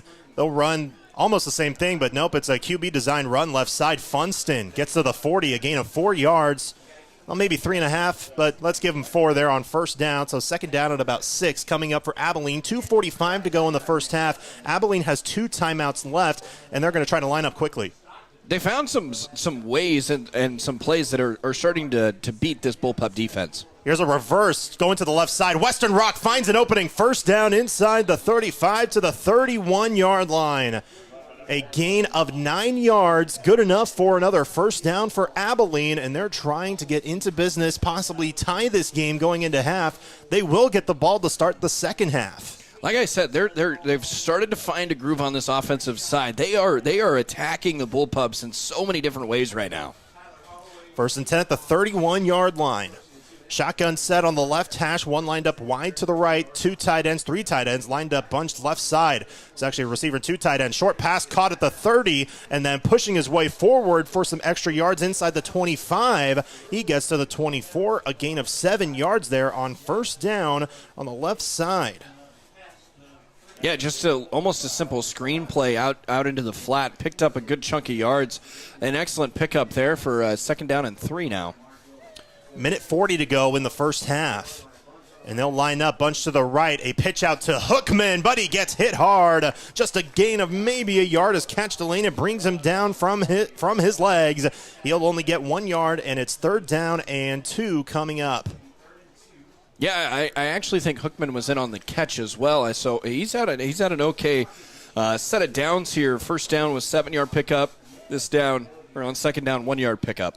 Third down and 2, still a shotgun set. Now Funkston's going to run to the left. He'll keep it himself. Finds the first down inside the 20 to the 18, where he's finally brought down by a pack of pups, but still they'll move the chains again with 66 seconds to go in the second quarter. And they'll run the clock now as they've spotted the ball. They're going to try to go quick. Shotgun set, Funston gets the snap, rolls to his left. He's going to look to throw. Fires it deep, wide open. Cuba at the 5, diving for the pylon. He's in. Touchdown, Abilene. Jackson Cuba with just his second catch of the year, but he's got a touchdown, and they're 1 point away from tying it with 52 seconds to go here in the first half. You know, I thought that last Bullpup offensive drive was dominant. This was a dominant Cowboy drive there. They did it in so many different ways. Funston's legs, Funston's arm, getting it to Jackson Cuba, a guy who hasn't caught a football all season. Now has got 2 catches for 39 yards and a touchdown. Excellent drive. And to try to tie the game, Tyler Holloway, the kicker. Good snap, good hold. The kick is up, not deep, but it is good. And we're tied at 14. 52 seconds left to go in the first half. We're back in 30 seconds. You're listening to the Hutch CC Road to a Championship presented by Next Tech Wireless on Ad Astra Radio. Hungry? Heston Bakery and Cafe welcomes you for breakfast, lunch, dinner, and everything in between. They have an assortment of sandwiches, salads, soups, baked goods, specialty coffees, and desserts. Open 7 days a week, located in Heston. It's a convenient, comfortable space to meet friends and family. Ask about the catering options, too. Find them online at HestonBakeryandCafe.com to view the menu or order online. 98.9 and 1540 KMCP. Abilene ties the game over McPherson 14-14. The score, 52 seconds to go in the first half. Capped off by an 18-yard pitch and catch from Tegan Funston to Jackson Cuba to get his first touchdown of the year. A tied game, and we've seen Abilene sort of go back and forth with maybe QB-designed run or a pass, and it at times have seemed to confuse the Bullpup defense. Yeah, it really has. I mean, the quarterback designed run, Funston's just staying patient. They've almost found a blocking scheme. It's not necessarily the plays. It's a blocking scheme that I think has changed up that has allowed them to create these holes, especially against this Bullpup defense. Score update, Wamego up over Independence 42-14 at the end of the third quarter. The winner of this game will play the winner of that one. This one bounces heavily. Becker picks it up, cuts left, then cuts right past the 20 to the 23. McPherson has the ball, 47 seconds left in the half, and a tied game, 14 apiece. They do have all 3 timeouts. Yeah, this is where you put the ball in the hands of Carter Allen. If he hits on the first or second down, then you know you're going for the touchdown. If he can't do that, then you just settle in, you just run the football and get into halftime tied. Allen in the shotgun, 2 receivers lined up wide right, 2 lined up left. Man in the backfield to the left hip pocket of Allen. First and 10 at the 24 on the right hash. Allen looks near side to throw, underthrows it, and it's out of the fingertips of Bishop Brown and incomplete just past the near numbers. And it's second down and 10. Yeah, just a touch off on the timing of that out route was Carter Allen, but is an excellent start. Good route scheme there for Bishop Brown. Ran a good route, but just slightly underthrown. Second down and 10 at the 24 after the incompletion. 43 seconds left in the half. Clock stops on the incompletion. It'll start on the snap. Two receivers lined up wide out. Here's a screen pass near side for Brown. Caught at the 25. Gets a big block. Brown's on the run. He's at midfield. Down the sideline. He's gone. 20, 15, 10, 5. Touchdown, Bullpups. 76 yards, Carter Allen to Bishop Brown. We've seen Malm have a couple of those. It's Brown's turn. And 6 points the other way, 20-14 Bullpups. That play it was not there. It wasn't there. And then all of a sudden, Dylan Hall came out from his left tackle position out of nowhere and laid an incredible block on the defender, and Bishop Brown took it the rest of the way untouched. What a play. The longest play of this game, not the longest of the year. We've seen two 85-yard screen pass touchdowns go to the end zone by Ashton Malm as Jackson Hoover kicks the extra point up and in. 29 seconds to go in this half. 21-14 McPherson. We'll keep it here because there's only a handful of time left in this first half, but what a turnaround this could be for McPherson. Lane, I felt that block. We could feel it. We're up in the press box. That hurt. I'm hurting up here for that. It rattled my bones. What a play by Dylan Hall. But you're right. That was a big swing to this with now being up by a touchdown, probably going into halftime with 30 seconds left. But man, what an answer by the Bullpups. The last couple of drives, both offenses have found something that works against the other team's defense, and it looks like this is going to be one heck of a game. We saw a lot of defense in the first quarter, and we've gone back and forth. It's a shootout here. What a job by McPherson. For Brown, his longest reception of the year now. His previous long was 40. He only had 243 yards on the season. He gets 76 on just one play for his 6th touchdown of the year. Yeah, man, Bishop Brown. I had high expectations coming into the year for Bishop Brown. He has since gone to that wide receiver 2 position under Ashton Malm, and rightfully so. Malm's been incredible, but Bishop Brown is a quality wide receiver in his own right as well. The speed on this team we've seen many times on screen passes. They like to go with jailbreak screens. Now here's a squib kick that is bobbled at the 28, and then he pounces on it at the 29-yard line. So Abilene all the way back at their own 29 with 27 seconds to go in the half, and now down 21-14. You know, Lane, this is a weird thing that I was thinking about here. I really like Abilene's uniforms. Mm-hmm. I just really wish they would put a black outline on the orange number. The orange helmet, the all whites, it's a real good look. Just put a black outline on it. I thought you were about to say put a black outline or circle on the helmet to maybe signify a cowboy hat, because these are the Abilene Cowboys.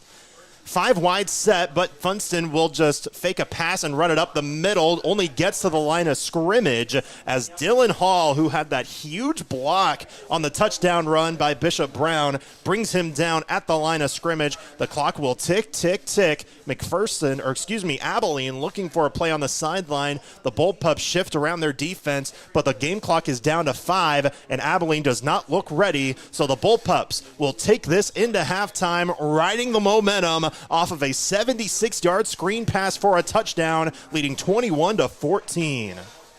The Great Plains Federal Credit Union is coming up after this. You're listening to coverage of the Hutch CC Road to a Championship presented by Next Tech Wireless on Ad Astra Radio. Tonight's coverage of Bullpup football continues next with the Great Plains Federal Credit Union Halftime Report. Coming up, we'll recap tonight's first half and catch you up on other scores around the area. 98.9 and 1540 KMCP. Your world is changing, and so is ours. Hi, I'm Dr. Brian Kinnison with McPherson Dental Care.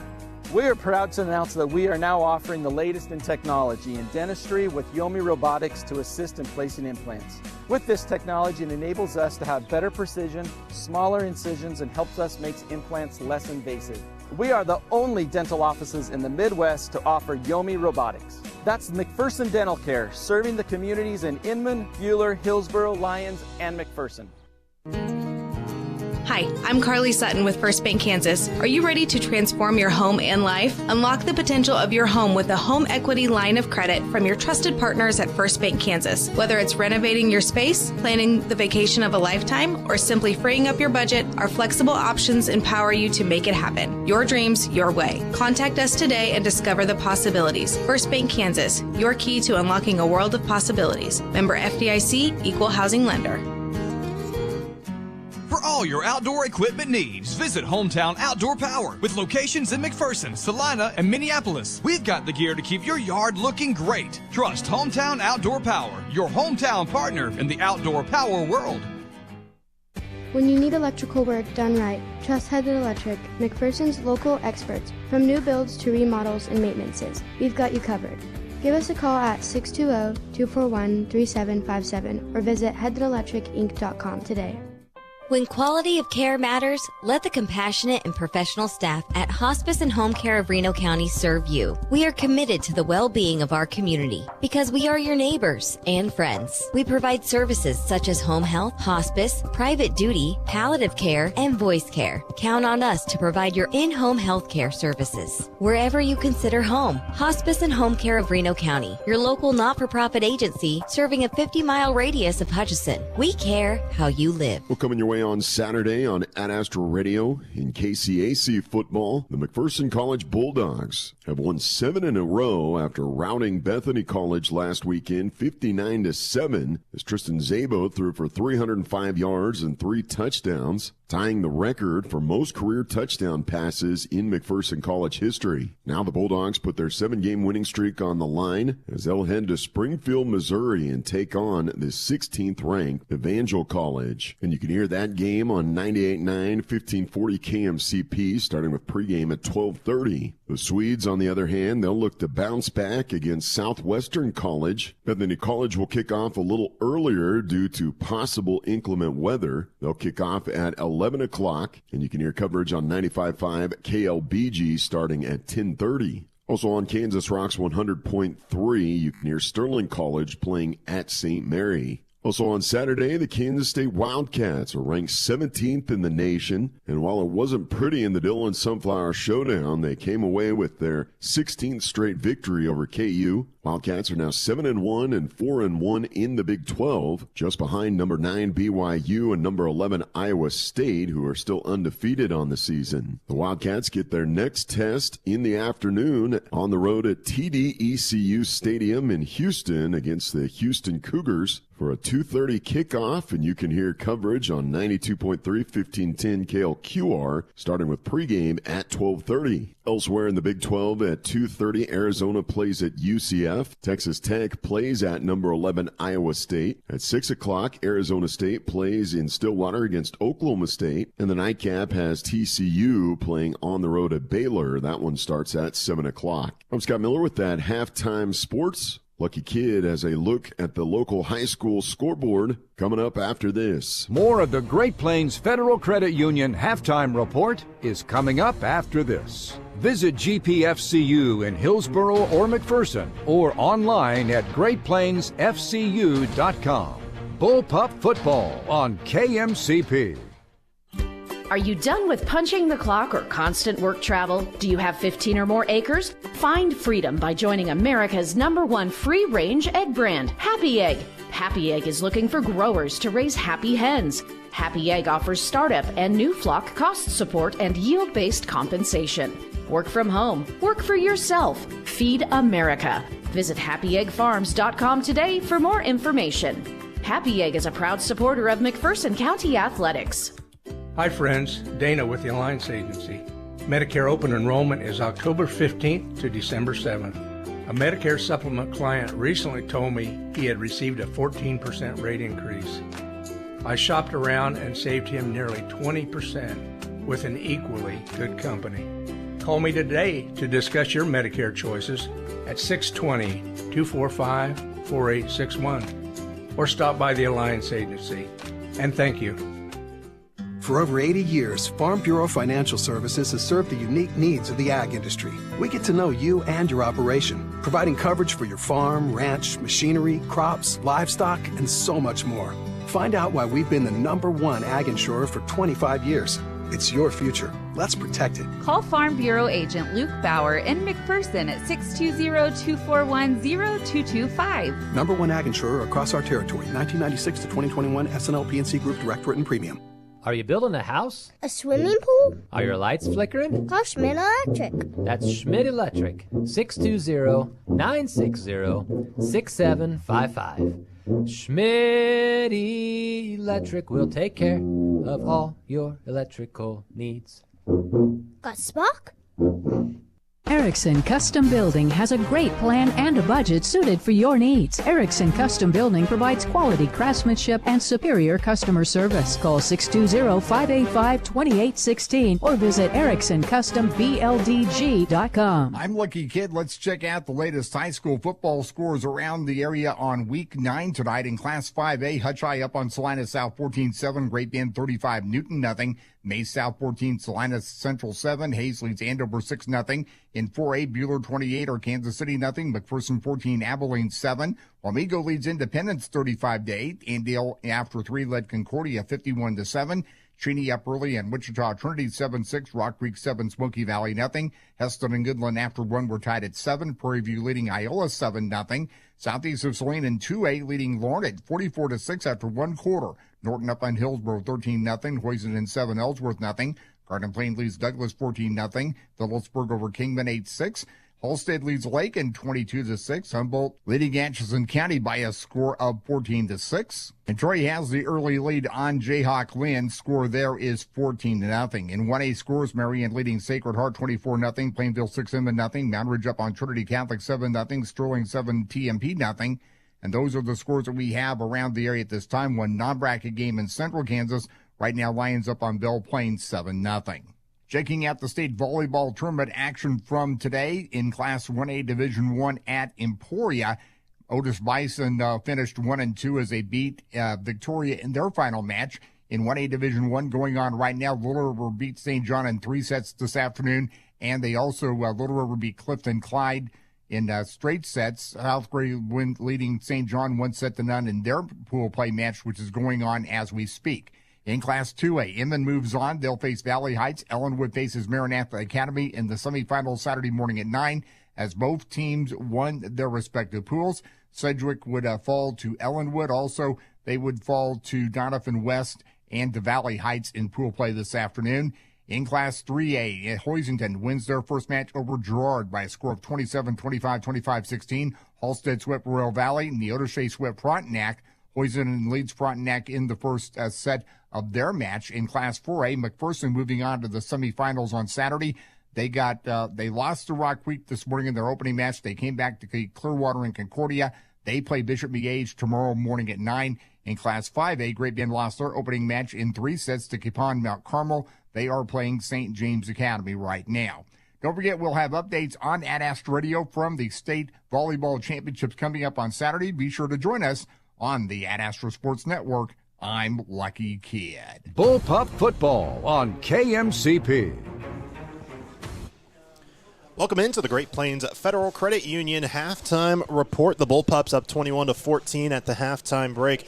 How we got here was just 7-0 McPherson at the end of 1 quarter, and there were no points scored for the first 11.5 minutes of the game. The Bullpups finally crossed the end zone on a 15-yard touchdown pass from Carter Allen to Brody Seidel with 29 seconds to go in the first. 7-0 was the score after the end of 1. But then a shootout occurred in the past 6 minutes of game time in the second quarter. Funston, the Abilene quarterback, tied it up with an 11-yard touchdown run, tying the game at 7. McPherson turned it around with 3:18 to go in the second quarter. A 5-yard touchdown run for catch. 14-7 McPherson led. But then, once again, Abilene moved down the field with 52 seconds left in the quarter. An 18-yard touchdown pass from Tegan Funston to Jackson Cuba made it tied at 14.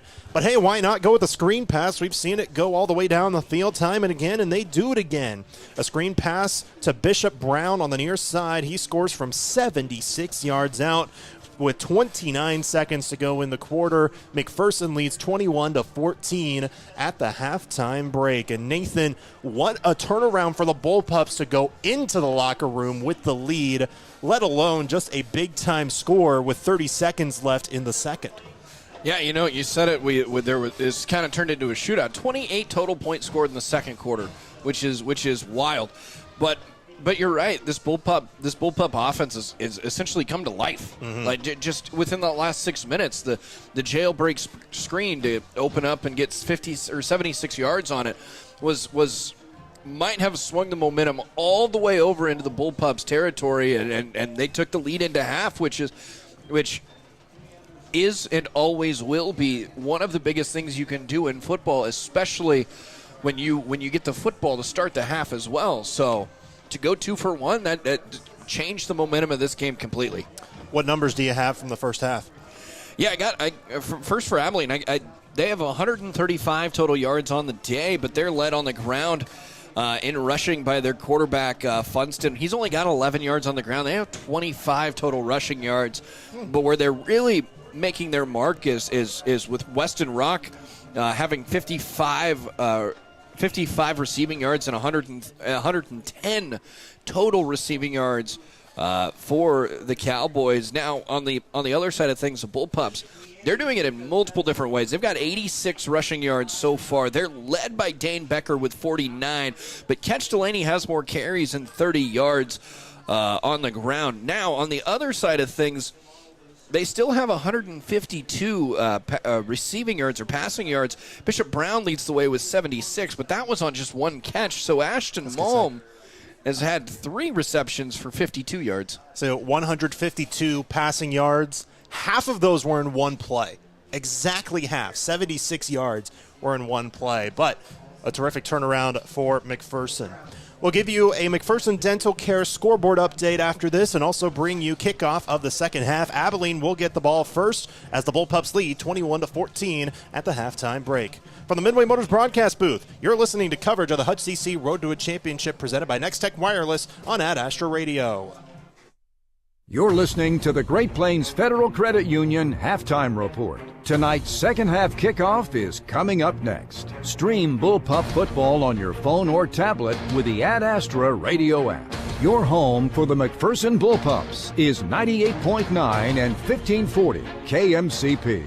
The Bradbury Company in Mound Ridge is recognized as a leading global equipment supplier for products like grain bins, steel framing, garage doors, metal roofing, and more. The Bradbury Company is a proud supporter of local schools and student athletes and wishes best of luck to all the teams. If you're looking for a late starting college class, Hutchinson Community College may have what you need. It's not too late to get enrolled. We have classes starting throughout the semester. Call 620-665-3535 or email myfuture@hutchcc.edu today. At McPherson Laundry and Dry Cleaners, we take pride in helping our customers look good, and we're proud to be a part of downtown McPherson with drop-off and pickup services now at A5 Western. We can save you time with our laundry service and offer specialty services as well, including wedding dress cleaning and preservation, bedding, drapes, and blankets. Drop off and pick up from McPherson Laundry and Dry Cleaners at A5 Western in downtown McPherson. Hello, I'm Gloria Schrader, a proud McPherson parent and grandparent who believes that teamwork is key to reaching our goals. Working in the claims department at Farmers Alliance, I love seeing our company unite to support our policyholders through tough times. Being a part of a team that helps people rebuild their lives is as awesome as a victory in the big game. At Farmers Alliance, we're excited to be part of this amazing community and thrilled to cheer on all our local teams to success. The Kansas legal team at Pyle Law handles cases in McPherson County and throughout the state of Kansas. Now is the time to call for your free consultation. This is Liz Pyle, and my husband Tom has over 25 years of experience in all matters relating to workers' compensation, car wrecks, and personal injury law. Tom takes the time to evaluate your options, inform you of your rights, and walks you through the complicated process of seeking compensation for your personal injuries or loss. Contact me at 620-241-9000 and I'll schedule your appointment with Tom today. Bullpup football on KMCP. Second half kickoff just moments away as both teams are warming up on the field here at Paul Family Field at McPherson College for round one of the playoffs here in McPherson. With Nathan Roble, this is Lane Gillespie bringing you action here today, and what a fun day it's been. A shootout pretty much occurring in the latter part of that second half. Have some scoreboard updates brought to you by McPherson Dental Care, providing healthy smiles with a gentle touch. Heston leads Goodland 22-20 at halftime. Heston is a pretty good team going up against the number one tight end in the country, the K-State commit Lincoln Cure. Heston with a 2-point lead at the break. Hutchinson up 28-7 over Salina South at halftime. That's in 5A. We do have a final for 3A. Andale defeats Concordia 51-7. Rock Creek up 37-0 over Smoky Valley at halftime, also in 3A. And another 3A score, Prairie View up 27-14 at the halftime break. Another local score, Inman trailing 14-0 over Plainville at halftime. Phillipsburg defeats Kingman 16-6. Mound Ridge up 14-0 over Hutchinson Trinity Catholic. Lions up 14-0 against Belle Plaine, but that's not a tournament game. Sterling up 21-0 against Thomas More Prep at halftime. Norton up over Hillsboro 20-6 the halftime break. And then moving back to 4A, Bueller has a 28-0 lead over Arkansas City at halftime. Again, 28-0. So, one more scoreboard update that we can give you is Wamego and Independence, when we can pull that up here. Last I checked, it was 42-14 at the end of 3, and yep, that is still the score, is what Wamego says. So the winner of this game plays the winner of Wamego and Independence next week. The scores shows that it's probably going to be Wamego at the end of it. Wamego, the number one team in the region, 7-1 on the year, did beat Bueller earlier this season, but that was a game in which Bueller led for 2.5 quarters, and then Wamego's defense came back. And Wamego, they're pretty sound historically. You know, as someone myself who grew up in Northeast Kansas, you heard you heard of Wamego so many times, and it's definitely big for McPherson. For Wamego to get a win in the early round, and especially pretty much get home field advantage for the entire regional play all the way to sub-state should they make it that far. But Go ahead. Sorry. No, you go. But still got some work to do for McPherson. Basically, they're up 21-14 at halftime as we get ready for kickoff. By the way, I should say for that Heston and Goodland score, Goodland did score on the last second of the first half on a hook and lateral by guess who? Lincoln Cure. And in the first half, he has 6 catches for 163 yards and 2 receiving touchdowns, also a rushing touchdown as well. Nathan, who's directly to my left, has his laptop open and is watching a basketball game that is happening just to our right. So it's a good reason to have it up at Holman Fieldhouse. The McPherson College Bulldogs down 76-74. Curtis Rose just missed a shot. They got the rebound and then got fouled. So that's with 2:12 to go in the game. That's a close one to start off their season. We could not quite give coverage of that, but we'll have coverage of every other. I say every other. The rest of the home games for McPherson College for basketball this season. We're also going to have the Collegiate Cup on Tuesday with the Bulldogs and the Central Christian College Tigers facing off. That'll be right here on KMCP. I'll have coverage for you on Tuesday for that doubleheader as they continue the Collegiate Cup. McPherson has a 2-1 edge in the Collegiate Cup, by the way, defeating Central Christian in men's soccer and most recently in volleyball, but now basketball coming up. But back here, just a few hundred feet north of Holman Fieldhouse. I say a few hundred feet from the court, but we're literally just attached to Holman Fieldhouse. But here on McPherson Stadium at Paul Family Field, second half about to get underway. McPherson will kick it to Abilene, up 21-14. The Bullpups are up as Jackson Hoover lays the ball on the green tee at the 40. Puts his hand up and boots it away. End-over-end kick, which will be returned near side at the 8-yard line. And the second half is underway. Lowering the head, going it past the 25 to the 27 was David Cuba again on the return. So now first down and 10 for the Cowboys to start off the second half.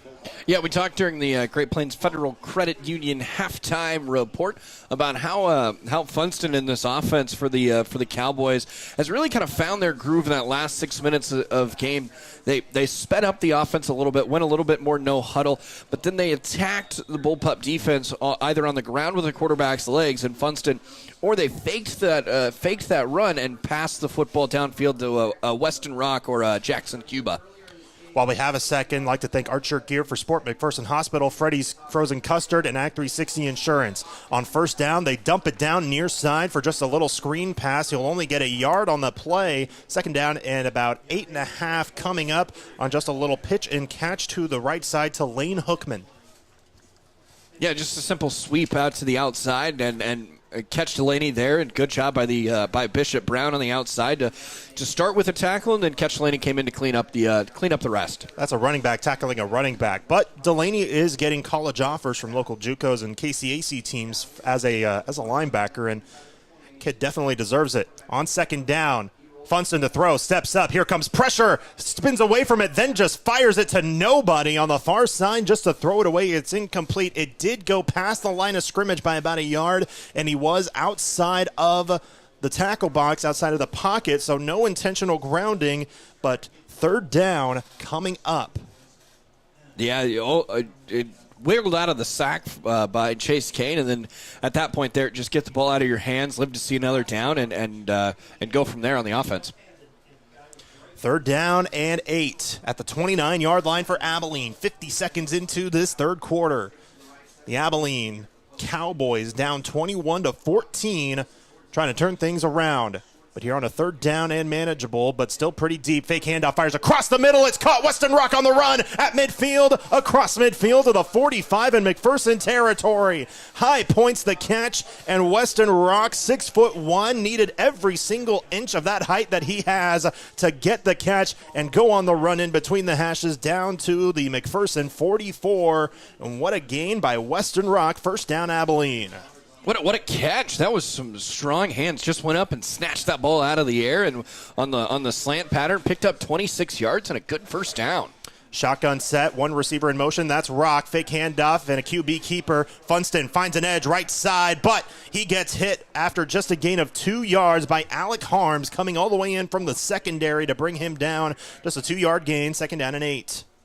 Yeah, continuing the fake the run and throw the football and then actually run for the Cowboys. It worked really well in that second quarter when they scored 2 touchdowns in that second quarter. They'll continue to use that as it's showed Bullpup weakness. 10:15 to go, third quarter. Cowboys down 21-14, but have second down and 8 at the McPherson 42. They pitch it out to Hookman, going to the 40. Doesn't go much further, out of bounds at the 38. Pushed out or forced out by Catch Delaney, who fell to the ground afterwards, but gets up. Third down and 4 coming up. A gain of 4 yards there by Lane Hookman. Yeah, they've essentially run like 3 plays on this drive, but they just keep mixing and matching the same 3 plays, and it's worked so far as they've gained yards on almost every play.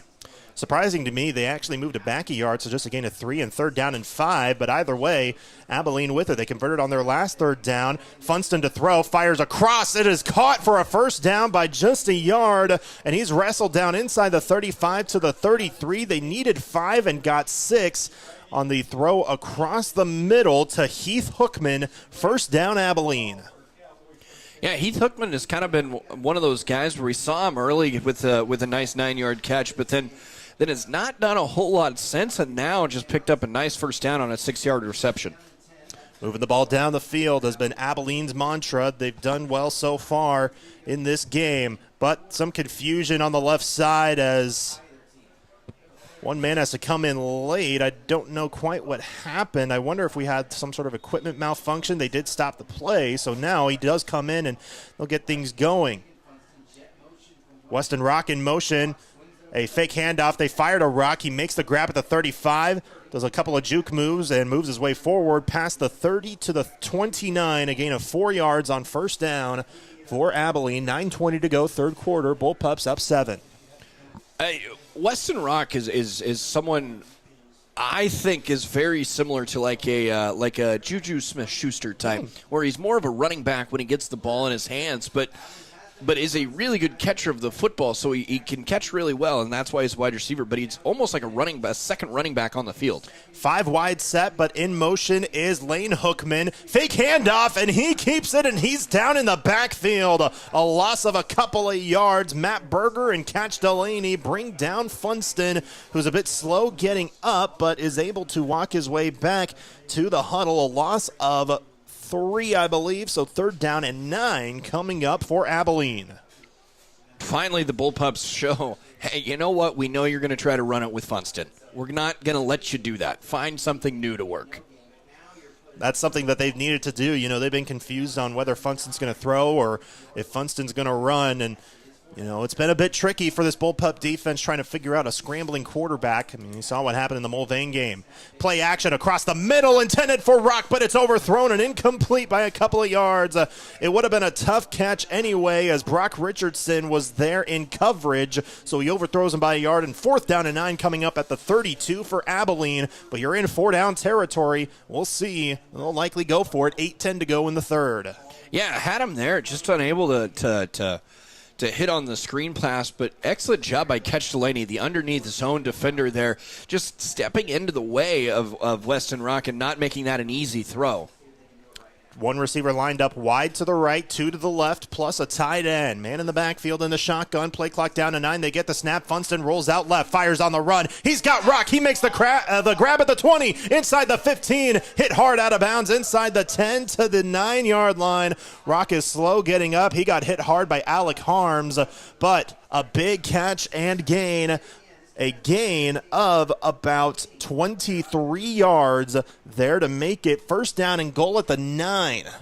Yeah, with that catch, he's up over 100 yards now, 108 yards to be exact. Weston Rock has been an incredible wide receiver for the Abilene Cowboys here tonight. He averages nearly 100 per game this year. It's about 87 a game this year, a little bit over, but he's been terrific. 1st down and goal at the 9, pistol set. Funston, fake handoff, rolls to the left in the play action, fires a one-handed grab by Heath Hookman inside the 5, pushed out of bounds at the 3, but Hookman with the stick-to-itiveness, putting out his right hand and hauling it in for a decent gain of 6 yards. Yeah, Hookman normally plays like a third base or a corner infield type, shows off the hands. Last time I talked to Heath Hookman, he was trying to tell me how good his hands were at third base. Now I see on that reception on the far side of the field. A lot of times when it comes to using his hands, you know, you have a glove to help out, but you know, you take it either way. 2nd and goal at the 3. Funston, hands off, hit Lane Hookman, near side, down to the 1, just short of about a half a yard. There were probably 8 Cowboys that held their hands up, signaling touchdown, but the people wearing the black and white stripes, the officials, say down at the 1, but he's literally maybe 3 inches short of the goal line, 3rd and goal. You know what I'd do here, Lane? I'd put Lane Hookman right next to Heath Hookman and let Heath Hookman lead block here. Heath is a 6'1", 210-pound junior, and his twin brother on the other side. Lane Hookman, 5'9", 150 pounds. Just run it right behind him. And obviously, they're not going to do that. Well, they might. Now everybody's bunched up. This may be a QB sneak. Funston takes the handoff up the middle. The far officials say he's in. Touchdown, Abilene. A pump of the fist by Weston Rock as they're 1 point away from tying the game with 7:08 to go in the 3rd. That is the exact way you want to start this second half if you're Abilene. You get the quick stop of the Bullpup defense, and then you get the ball back and you just go with it. Actually, they started this half, didn't they? Yes, they did. They started that and even better. It was an even better drive than I thought. What was I thinking? I don't know. I mean, the way that we saw a shootout in the last 6 minutes, it kind of seems like an anomaly to see a 5-minute drive, but that's exactly what we saw. Holloway with the point after attempt. It's blocked by Richardson. So the Bullpups keep the 21-20 lead with 7:08 to go in the 3rd. You talk about every point counts. Brock Richardson, he already has 1 pick, and he makes up with a block on the point after try by Holloway. Yeah, what a job by Brock Richardson. He's been close on all 3, but this time gets home. We'll be back in 30 seconds, 21-20. McPherson leads, 7:08 to go in the third. You're listening to the coverage of the Hutch CC Road to a Championship presented by Next Tech Wireless. Let the party begin where the pizza never ends. Come fuel up, raise up a cup, gather up your grub at the Hub. Hey, it's Sammy, inviting y'all to join us in Mound Ridge. We have the station, coffee and bakery for all your ice cream, Lotus, and coffee fixes. Enjoy one of our world-famous brick oven pizzas while sharing an appetizer. We are your one-stop shop for your friends and family to gather. Get your grub at the Hub. 98.9 and 1540 KMCP. Abilene uses a 5-minute drive to go down the field and score to make it 21-20 McPherson, but Brock Richardson blocks the point after try to keep the Bullpups with a 1-point lead with 7:08 to go. But now with the Bullpups coming on offense on this side, they have to capitalize. Holloway will boot it away with a right foot line drive kick. Alec Harms has been the target, and he gets a return. He'll run side to side, left to right. He gets a block, but does not take advantage of another. The furthest he'll go is the 35. They may pin him back about another half yard, but the Bullpups get the ball back. Yeah, this is the Bullpups' time to respond. You went and just gave up that massive drive to start the second half, and now with 7 minutes to go in this third quarter, you're still up by 1, but you need to respond and go put points on the scoreboard. They'll mark it at the 34, so first down and 10 for McPherson. We'll see what they will do here, trying to push their way back. This is their first drive of this second half. They'll start it on the left hash, shotgun set, tight end and a receiver lined left, 2 lined up wide out right. Barkley in motion from left to right. Delaney in the backfield. He'll take the first down handoff on a draw. Up the middle, he'll only get a yard, if that, before being wrestled down by a lasso of Cowboys. I don't know if that's the proper nomenclature for a plural of Cowboys, but still up the middle, just a gain of 1 for Catch Delaney. I feel like we should have said the Cowboys lassoed him down. That could have worked better. Yeah. Well, I'll look this up though. I'll get you the right one. A lasso of Cowboys just sounds like a bunch of Cowboys were lassoed up and then got into one general area. So I think that's kind of where my mind went, but I don't know. I'm not an English major. I graduated with a journalism degree, but that only says so much. Second down and 9 for McPherson on the left hash. Allen to throw. Fires quickly. A bit too much mustard that time, intended for Bo Barkley, but it also went over his left shoulder. Not much of a chance to catch it. Incomplete. Third down and 9. I've got your answer for you. Okay. It's a posse. It's a posse of Cowboys. Okay. Lassoed down by a posse of Cowboys. I don't know. Lasso of Cowboys just sounds better. It just runs It doesn't mean it's right, but it just sounds better. Hey, it doesn't have to be right. But back here, though, McPherson needing to convert on this third down. It's third down and 9. Bullpups up 21-20, 6:13 to go, third quarter. The clock stops on the incompletion. 2 lined up wide to each side. 3-step drop. Allen out route. It's caught near side by Puhala. He gets to the 41, but he's short of the first down by about 3 yards. And the Bullpup offense is currently staying on the field. Nope, here comes the punting unit. Carter Allen kind of sunk his head. He wasn't quite thrilled about that they're going to come out to punt, but this is a tough situation to be in if you go for it because of how far back you are. Yeah, you're at your own 41, but Abilene's been cooking offensively in the past 2 drives.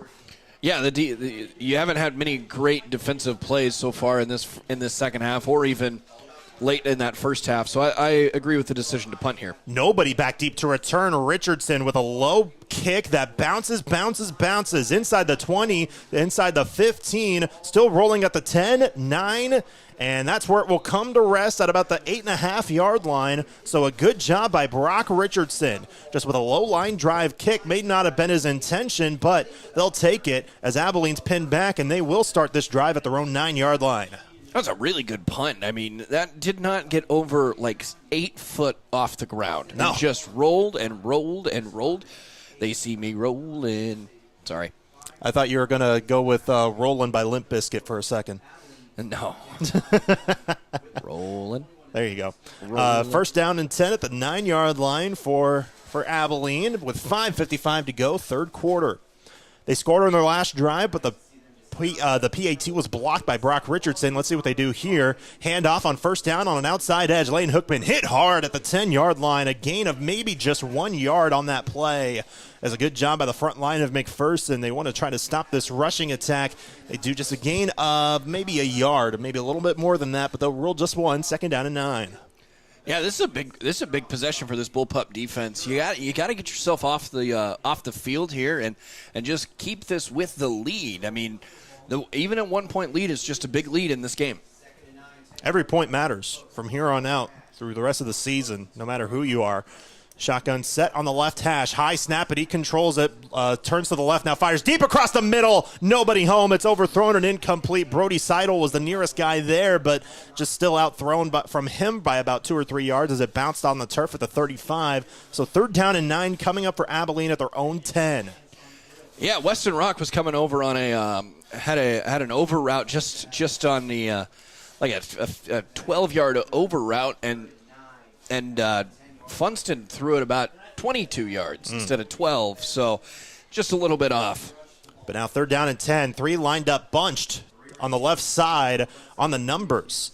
Funston looking to throw, steps up, fires, caught. 1st down at the 20 to the 22-yard line, which is where he goes down. They needed 9, and he got 12 on that play. 1st down. Yeah, excellent pitch and catch. Just a nice hook route. I believe that was actually Heath Hookman. I think so, too. On the hook route. Just coming back to get the football. Excellent job, excellent pickup. Well, mark 13, actually, so 1st down and 10 at the 23-yard line for Abilene. Pistol set now for Funston. Lane Hookman line behind Funston. 2 lined up wide on each side on the left hash for the Cowboys. The number 9 seed came in 3-5 following the regular season. The Bullpups 4-4, but Abilene just down a point. Handoff. Hookman wrestled down immediately. Chase Kane and Dylan Hall tag team to bring him down at the line of scrimmage. No gain on the play. Excellent job by Dylan Hall and Chase Kane. They just got right through that offensive line of the Cowboys and just wrestled down Hookman. They rule a loss of 1, actually, so 2nd and 11 for Abilene. 4.5 minutes to go here in the 3rd. McPherson up 21-20. Funston in the shotgun, man to his left hip pocket. He'll throw, caught, far side, Hookman. Heath Hookman at that to the 25 where he's wrestled out. Only a gain of about 3 yards, so 3rd and 8 coming up for Abilene. 3rd down and 8. This is almost the exact same spot they were on the last 3rd down. On this drive in particular, they picked it up with a 13-yard hook route to Heath Hookman. Let's see what they'll do on this drive. Under 4 minutes to play in the 3rd, and this is a key 3rd down. But so was the last one that they converted on 3rd down and 9. Shotgun set, high snap, it's over his head, bounces on the turf, he picks it up and throws it away. Boy, that one was a bailout for McPherson. A high snap, the 2nd time we've seen that. And the incomplete pass will force 4th down and 8, and the punting unit will come on the field.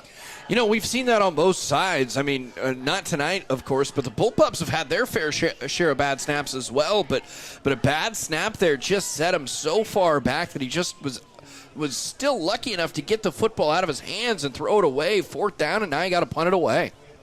Funston to punt. Dane Becker back deep to return. He's at his own 45 is where he stands. A good snap this time, and Funston will boot it away. High kick, deep kick. Spiraled kind of like it would on his one of his left-handed throws as it bounces to the 34 where it's laid to rest, and McPherson will take over right there with 3:27 to go 3rd quarter, still with a 1-point lead. That was a beautiful punt. That was a really good, beautiful punt. It turned over nice. That was just picture perfect. Trying to do the math here. That is a 41-yard punt. Do you have the hang time? No, I don't. I'm not that good. 3 seconds. 3.4. That was a total guess, wasn't it? Oh, yeah. I don't have a stopwatch up here. But now McPherson takes over offensively. 21-20, McPherson leads. 3:27 to go, 3rd quarter, trying to turn this anew and make it a much further lead for McPherson. They need to do something right here. 2 lined up wide left in the shotgun. Now a man in motion. That's Richardson. It's a little touch pass to Richardson going to the right side. He gets a good chunk of change past the 40 to the 41. Gain of 7 on 1st down. Yeah, what a good start to the drive. You pick up 7. Now you're in front of the sticks. You can go anywhere you want. Yeah, as an injured Cowboy is down on the far side. But you can go anywhere you want here. 2nd down and 3. You can run the football. You can pass the football, take a shot, anywhere you want to go. Yeah, we'll take a timeout for this injury. This injury timeout is brought to you by Pile Law. If you've been hurt in an accident, call Pile Law at 620-241-9000. Tom takes the time to give you the benefits you deserve. We'll be back in 30 seconds. You're listening to coverage of the Hutch CC Road to a Championship presented by Next Tech Wireless. I'm Gavin Powell, MHS class of 23, and now a McPherson College Bulldog. At MC, I have a team that's helping me pursue my dream job, turning my love of cars and history into a career at a museum or private collection. And by living on campus, I have a new community to connect with, while still being close to home. Community and career prep are why I graduated from a bullpup to a bulldog. Build your team at mcpherson.edu.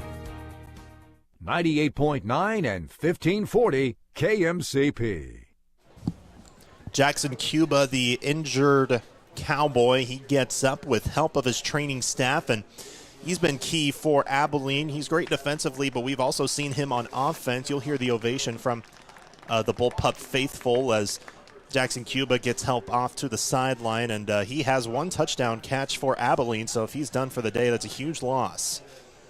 Yeah, it really is. He's been all over the field with 2 catches and a touchdown, so... 2nd down and 3 coming up for McPherson at their own 41-yard line. 2 backs in the backfield, handoff on an outside edge. It's Richardson, finds a lane past midfield. Cut down at the 48-yard line, 47 in Abilene territory. 1st down, McPherson with under 3 minutes to go in the 3rd. What an excellent run there. That was just a simple outside zone scheme where blockers get out in front and just block their zone. Brock Richardson kept the eyes up the entire time, saw the hole, hit it hard, picked up 13 yards on the play. Ashton Mom lined wide to the left, Brown wide right, but also Brock Richardson. Dane Becker is in the backfield for McPherson in the shotgun. 1st and 10 at the Abilene, 47. Seidel lined up as a tight end to the right side as well, behind the right tackle, Henry Lyon. Seidel with his first catches and had a touchdown in the first quarter as well, but it's a handoff to Becker. Stutter steps, finds a lane left side. He's at the 40, 35, 30, down the sideline, cuts right. He's going 20, 15, 10, 5. Touchdown, Bullpups. Dane Becker, 47 yards to the house, using the juke moves that he's learned from so many of his guys, and he gets it paid forward, and the Bullpups lead 27-20. That's exactly what they needed. The Bullpups line up. They just run the football. They trust this offensive line and this tight end and Brody Seidel. Lane, I saw blockers 5-10 yards down the field just before Dane Becker got to the line of scrimmage. What an excellent job by this offensive line. Jackson Hoover in to kick the extra point. Carter Banks in the holder. Good snap, good hold. Kick is up, but he missed it wide to the left. It's no good, and it's still a 7-point game. He was being rushed, and it was almost blocked, but he missed it that time, just his 6th miss of the year. But still a 7-point lead for McPherson, 27-20 with 2:11 to go here in the 3rd quarter. We're back in a moment for the ensuing kick. You're listening to coverage of the Hutch CC Road to a Championship presented by Next Tech Wireless on Ad Astra Radio. Controlling your own weather can be easier than controlling anything else these days. This is Julie with RC Heating and Cooling. With a well-working cooling and heating system, you can be in control of your indoor weather at home. With so many things out of our hands, it's a good feeling to have a bit of stability. Call RC for a free estimate on new cooling and heating equipment. Call RC when your unit isn't up to par. Call RC to stay comfortable in any weather. Call RC 241-2787. 98.9 and 1540 KMCP. Bullpups with a bunch of life as they're up 27-20 with 2:11 to go in this 3rd quarter. But a 47-yard run by Dane Becker moved them down for the touchdown. Becker with a key touchdown, just his 1st of the year and his longest run this year as well. Yeah, he's had 2 47-yard rushes today. Got him down up to 96 yards on the ground. He's a really good running back, and the Bullpups are going to be lucky to have him as their running back in the future. Mm-hmm. Now a missed extra point keeps it a 7-point game. Jackson Hoover with a high kick near side, bounces at the 20 and will be returned at the 15 by Javen Cuba.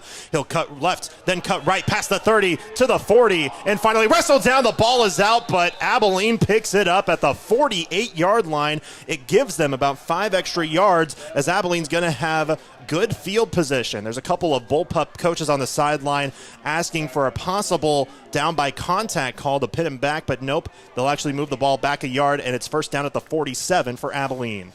Yeah, let's see, Lane, if the bullpup defense has made an adjustment. I mean, the last 3-4 drives, the Abilene Cowboys have just kind of taken it right at them, and they've given up 3 touchdowns on the last 3 drives. So we'll see if the bullpups can respond here. First down and 10 for Abilene. They had to turn it over on a punt. Here's a pitch across the middle that was almost intercepted by the front line, but then fell to the turf. Chase Kane almost had an interception, but it falls for an incomplete pass. We see that play all the time when you watch, especially now Monday night this week, but Sunday afternoon last week against the Raiders. The Kansas City Chiefs run that play all the time, but they run it with Travis Kelce. That time they ran it with Heath Hookman, just faking the sweep and then pitching it underneath for the forward pass, but it's just a simple pitch. Sometimes when you look for plays, Andy Reid is the best teacher. So second down and 10. They'll look to throw near side. Caught, but Rock is hit immediately and brought down. He makes the grab and then is brought down by Seidel, but that's something that they need if they want to hunt down Weston Rock. Just bring him down immediately. A gain of 5, 3rd and 5 coming up for Abilene. Yeah, but now you get back. You have the incomplete pass on first down. You pick up 6 yards on the play there, and now you're in a really, really good spot. Third down and about 4.5 with 1:25 to go in the third quarter. Abilene at the McPherson 46. Here's a reverse. Far side, it's Rock. Going to the left side. He's going to get the first down to the 40, and a flag is thrown inside the 40 to the 35. But this one might be a holding call on Abilene. The Cowboys don't think so, but it was the head ref that threw the flag. So this one may be a penalty on Abilene. And an extra flag comes in. I say an extra flag because the official just threw the flag up again when he should have thrown his hat, but I think he meant to say an extra flag was in for arguing. There's an ejection. During the play, holding on the offense. After the play, there's 2 unsportsmanlike penalties, both on number 1. That's Weston Rock. Weston Rock is out of the game for arguing. Wow. What a turn of events for the Cowboys. I mean, this is a change of events. I know Brad Nix, head coach for Abilene, is going to come out and talk a little bit. I didn't think there was a holding either. But yeah, the holding is here or there, but do you think that's we feel for that because it's the playoffs. So do you think, unless he said a magic word, we're going to assume that may have happened because, either way, he's still arguing with an official. And, man, you feel for the guy because he's a senior and this may be his last game. But this, it does kind of boggle me a little bit that they threw it so quick. And it kicks out a good man for a senior. And also what it does is third down, and they're all the way back at the 14. They were at the McPherson 46. Pretty much a 40-yard penalty that time. Nope, they're going to move it up a few yards, but it's. I know we're the McPherson broadcast, but the officials have done. Yeah, they are going to go back. The officials have done a great job so far in this game, and they're doing a great job overall, but you feel for the kid. That's all I got to say is, maybe a magic word was said and he just had a little temper loss moment, but man, you got to feel for Western Rock. So now it's third down and 37. Funson's going to throw, and it's tipped and incomplete as it falls on the turf. So they'll give it right back as they'll punt it away as it's going to be 4th down and long. I mean, this is one of those things where, like, you've been put so far back out of this that maybe you'd think about going. That was a good 10, 12-yard pickup. Just I got taken away by the holding and then the subsequent 2 penalties as well. Correct. But now it's 4th down and 37. And the bigger story is, of course, it takes away a kid who's been just downright amazing tonight in Western Rock. So we feel for the kid, and we'll see what happens here for the rest of the game. The ensuing punt is underway. It bounces at the 45. Becker runs to the right side on the return. He's past midfield, wrestles away. A flag is thrown. This one might be holding on McPherson on Keaton Crane. So this one may pin McPherson back as they will mark him at the Abilene 47. But, again, might be a penalty on McPherson. And I know we say this so much, and we're going to move on really quick, but these officials have done a great job. It's just, things sometimes stuff happens, and I know you have to not yell at an official when something happens, whether you disagree or not, especially at the high school level. So we don't know what happened on the field. We're not saying the officials are in the wrong. We're not saying Western Rock is in the wrong. What we're saying is we don't know. And it's just a tough situation for Abilene because it took away their best player as he was ejected for arguing. So, and we've seen this one time from Carter Allen as well. Correct. They've had their blow-ups, but there is, for both sides, there is the aspect of we got to move on. Absolutely. There's still a ball game to be played. Here's a touch pass to Ashton Malm on 1st down near side at the 35. Cuts right and is upended to the 39, maybe the 40-yard line, as McPherson will get about 5 yards there on 1st down on the little pitch play to Ashton Malm. 48 seconds to go, 3rd quarter, 27-20, Bullpups lead. Yeah, what an excellent play. Just the little end-around pop pass to Ashton Malm. They've run that a few times over the last couple of weeks, and it's worked to perfection. Ashton Malm is one of those wide receivers that you just try to get the football in his hands as quickly as possible and just let the athleticism take over. Play clock and game clock separated by 12 seconds, so there will be at least one play run left in this quarter. 2nd down and 5 at the 40-yard line. Play clock is down to 3, down to 2. Allen will take the snap in the shotgun. Fake handoff. Allen keeps, but he's just going to run left, and he's down in the backfield. Don't know what happened quite there, but that one was blown up for a loss of 3 yards. It's going to be 3rd down and 8 for McPherson when we return for the 4th quarter of action. It's a 7-point game in the first round of the playoffs as the Bullpups lead 27-20. You're listening to coverage of the Hutch CC Road to a Championship presented by Next Tech Wireless. Some people think the daily moves of the market make stress inevitable when it comes to investing. Hi, I'm Brad Seibel, your local Edward Jones financial advisor. One stress reducer is to have a plan and stick with it during the market's ups and downs. Here's another. Periodically rebalance your investments to align with your needs and risk comfort, and have a good financial advisor to sit down and talk to. Contact me at 620-241-6033. Keeping your investments under control can help keep your emotions in check. Edward Jones, making sense of investing, member SIPC. 98.9 and 1540 KMCP. McPherson up 27-20 with 3 quarters down and 1 to go here today. So big 4th quarter coming up. Yeah, this is a huge 4th quarter.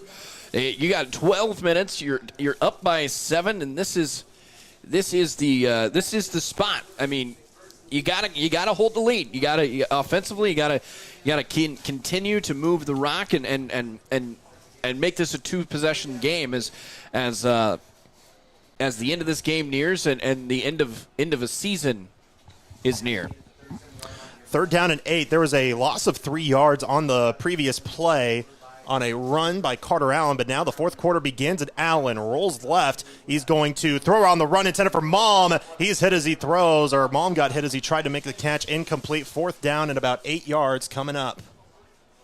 Yeah, just almost a broken play. I mean, it was one of those weird plays where we got Allen outside of the pocket, and then Ashton Malm just never got open and tried to throw it to the sticks, gave your guy the ability to make a play, and just could not make the play. 4th down. Yeah, punting unit on the field. Brock Richardson in to punt it away. Tegan Funston is back deep to return. with 11:54 to go here in this ball game, and the Bullpups only up by 7. High punt, end-over-end punt that's going to have a backspin. Everybody's got to watch out as it will bounce to the 34. It will go down to about the 33-yard line. That's where Abilene will take over. A touchdown and an extra point would tie the game here in the fourth quarter with McPherson up 27-20. Yeah, that's one of those punts where the Cowboys are just yelling, Peter, Peter, Peter. Yep. Get away from the football. Stay away from it. Just let it bounce. So now Abilene with the ball, and we saw in the last possession an ejection of their star receiver, Weston Rock, after arguing a call. So he's out for the game. So now we'll see how Abilene tries to move on. Funston will roll to his left, fire on the run. He's got a man, but it's dropped by Jackson Cuba. We're glad he's back from injury, but he dropped the pass that was intended for him. Dane Becker was the first man around him in coverage, second down. Really good football play. Dane Becker went almost right at the hip, that front hip, and if you get hit in that front hip, you're going to get spun around, and you're not going to be able to catch the football. But that was a good throw, good route, just a good all-around football play. Second down and 10 at the 34. The scoreboard says the 39, but not reading the field correctly. It's the 34-yard line in their own territory. Clock stops on the incompletion, 11:36 to go in the game, 27-20 Bullpups. Funston looking to throw. Here comes pressure. Fires on the run. It's intercepted. Carter Bankson at the 45 gets the pick, and McPherson takes it right back. The second interception of the game for the Bullpups. Bankson's first. What a play. Just read that screen pass to perfection. Carter Bankston just took advantage of a ball that was just slightly thrown outside of the catch radius of the wide receiver on that far side. Great sliding catch. Now the Bullpups are able to take over at the Cowboy 45-yard line and make this a two-possession game. How's that for your backup defensive back and what could be your quarterback of the future in Carter Bankson, the young sophomore?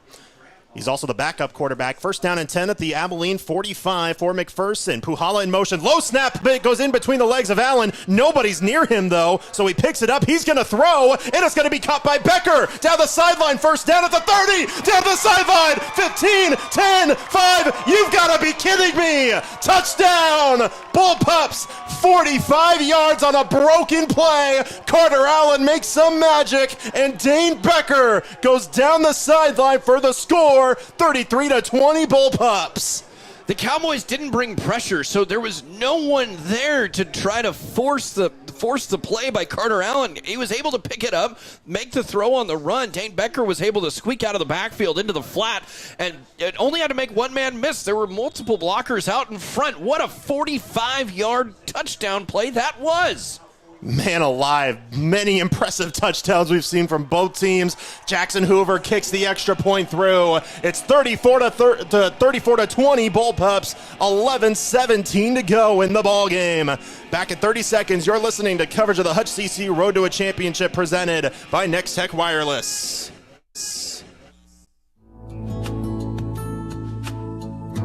A special service for a lost loved one is the first step in healing. Glidden Edgar Wiggins Funeral Home can help you plan that special service to honor your loved one. That specialized service that calls together the hearts and the minds of all who love them. It's a gift of memories and healing. A priceless gift for peace of mind. A fitting way to say goodbye to someone so loved. Leave it to Glidden Edgar Wiggins Funeral Home. 98.9 and 1540 KMCP. What a start to the fourth quarter for McPherson. An interception by Carter Bankson. One play later, a little dump down pass after a bad snap. Carter Allen had to go between his legs, was about 10 yards behind the line of scrimmage, picked up the ball, found Dane Becker wide open, and he found pay dirt down the sideline. 34-20, McPherson up by two possessions with 11:17 to go here in the first round of the playoffs. Yeah, what an incredible play just by two playmakers. Carter Allen, playmaker. Dane Becker, playmaker. When you put playmakers out on the field with good role guys, good things seem to happen. So now we'll see how Abilene will respond. They've had a terrific offense in this game, but this is the biggest deficit they've faced in this game, too. Line drive, squib kick by Hoover that will go all the way to the back line, deflected up by Cuba, picked up by Lane Hookman down the far sideline, past the 30, out of bounds near the 35. They'll mark him at the 33. So first down for Abilene, now down by 14 with 11-12 to go. Yeah, Funston coming back out onto the field. He's been okay tonight. I mean, he only has 11 yards on the ground, but's got a good amount of passing yards here tonight. But now not having Weston Rock, your number one wide receiver for the rest of the football game, you're going to have to find some other people that you trust, and maybe that's a Jackson Cuba or a Heath Hookman. Out of the shotgun, Funston fires into the backfield, has Lane Hookman. He got a big block by his twin brother Heath, but Lane's only going to get 2 yards, but that could have been a loss on the play had it not been for Heath. So a gain of about 2 yards. Nolan Piercy finally brought him down, 2nd down and 8. Yeah, just trying a nice simple screen pass out to the flat for Lane Hookman. Just too many bullpups there, and Heath Hookman's only one guy and can't block them all, so only a pickup of 2. 2nd down and 8 at the 36-yard line in Abilene territory. With 10.5 minutes to go, Funston to throw. It's a low pass that hits the turf, and it's incomplete. A bit too low for the intended man in the flats on the right side. That man being Levi Evans. So now it's 3rd down and 8 for the Cowboys.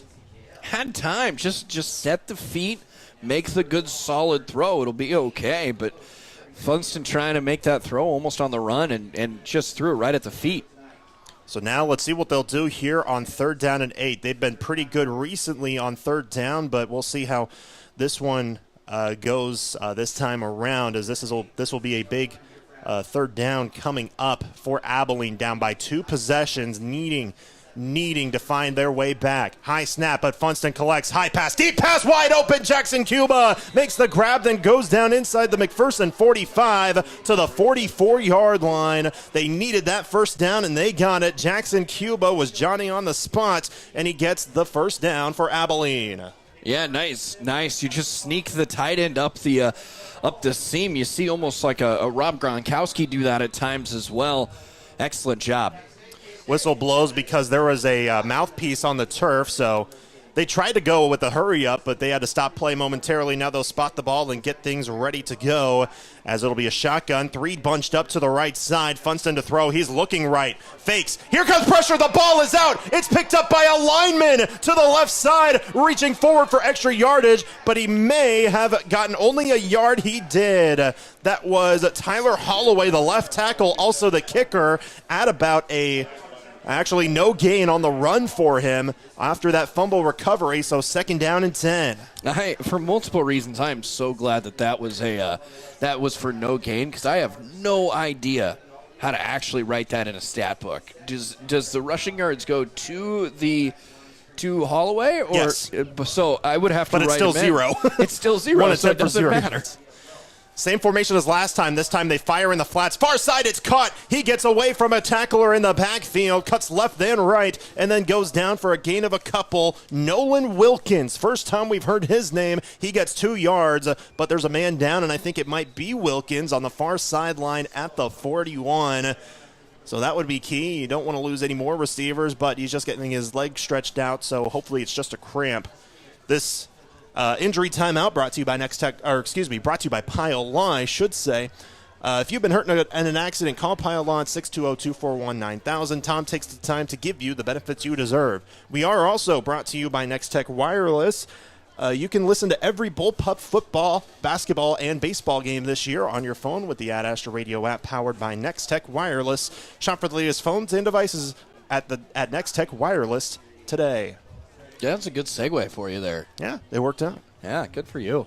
It was Wilkins, but he'll get off of the field onto his sideline under his own power, but he does not seem to be happy. Of course, anytime any player's hurt when they're trying to make a difference and trying to turn this ball game around, then yeah, you wouldn't be.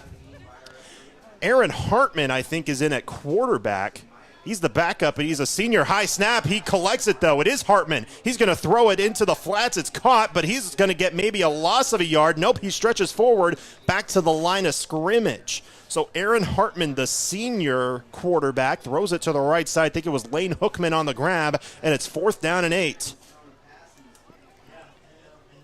Yeah, picked up no yards on the play. They do this. They bring in a second quarterback. That's when Funston goes out and plays wide receiver. We talked about that earlier in the game. That time it just didn't work out like it should have. Yeah, Funston is lined out wide to the right. Funston, as a receiver, does have 1 touchdown, 12 receptions on 146 yards. Hartman does have 4 passing touchdowns. Here, Filer across the middle. It's broken up and incomplete. A flag is down near the line of scrimmage. Chase Kaner knows. Catch Delaney was there on the coverage to lay it down hard on Funston, who tried to make the grab, but it fell to the turf, incomplete. Both teams are exchanging their teams as it is a low block call on Abilene. So McPherson takes over on downs as they'll decline the penalty. McPherson with the ball with 8:20 to go in the game, up 34-20. Yeah, this is where you put the ball in the hands of Catch Delaney and you run the football. You keep the clock churning and you keep those legs churning. You pick up 3 to 4 yards at a time. You take all 3 of the downs, then get a first down, and you run out this clock. We'll see what they do on offense. I would say their last offensive play is definitely worthy of being the Happy Echo excellent play of the game. The 45-yard touchdown on the pass, the little pass to Dane Becker down the sideline getting the score. That one's definitely worthy. They'll hand it off on first down. Delaney up the middle, runs angry, bulldozes a man, gets an extra yard, gets a gain of 6. Catch Delaney with a terrific run up the gut. We've seen those, what we call angry runs. That's when you're just mad at the turf. You do not want to touch that turf with anything but your feet. And Delaney did so with a 6-yard gain on first down.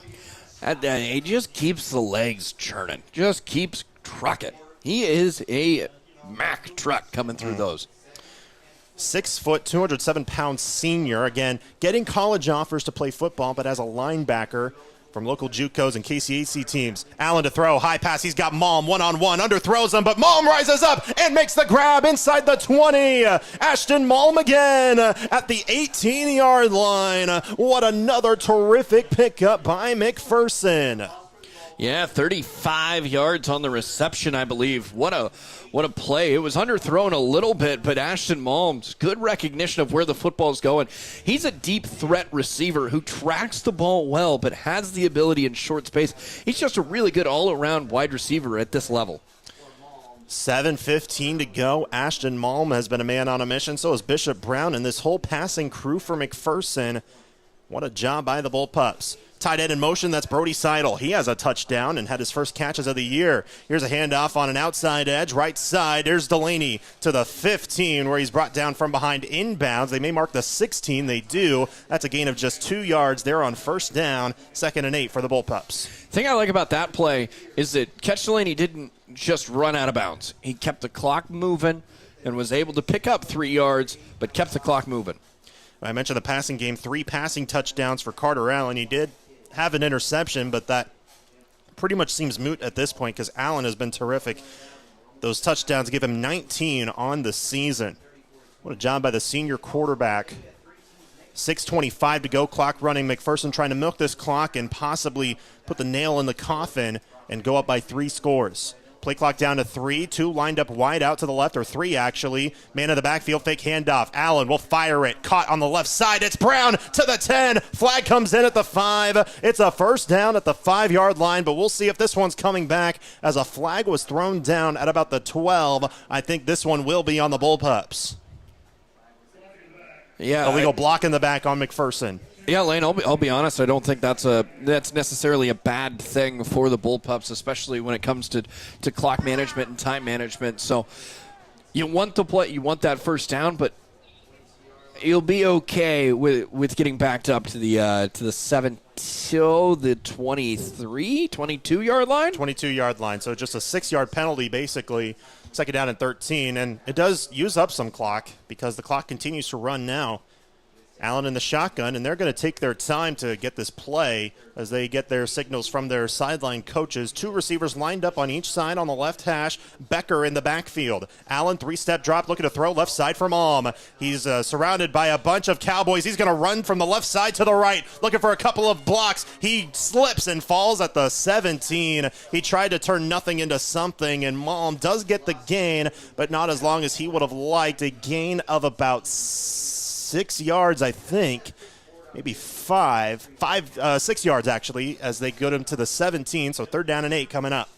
He might have only picked up 6 yards, but he ran about 36 yards. That's what it seemed like. He went from the far sideline all the way to the right hash in one play. And Ashton Malm, he's done a terrific job in this one. 5:05 to go in this game. Play clock down to 8, down to 7, with the Bullpups up 34-20. 3rd down and 9 for McPherson. And a whistle blows, and did we have motion up front? They just blow the plane dead, and there's no flag. So was there an issue with an injury or equipment? I'm not sure. So reset the play clock, and is the clock going to run? Yes, it is. So what it does is just give more clock to run for McPherson. I am so confused by that. I am too. But if you're McPherson, you like it. I'll take the extra time. Yeah.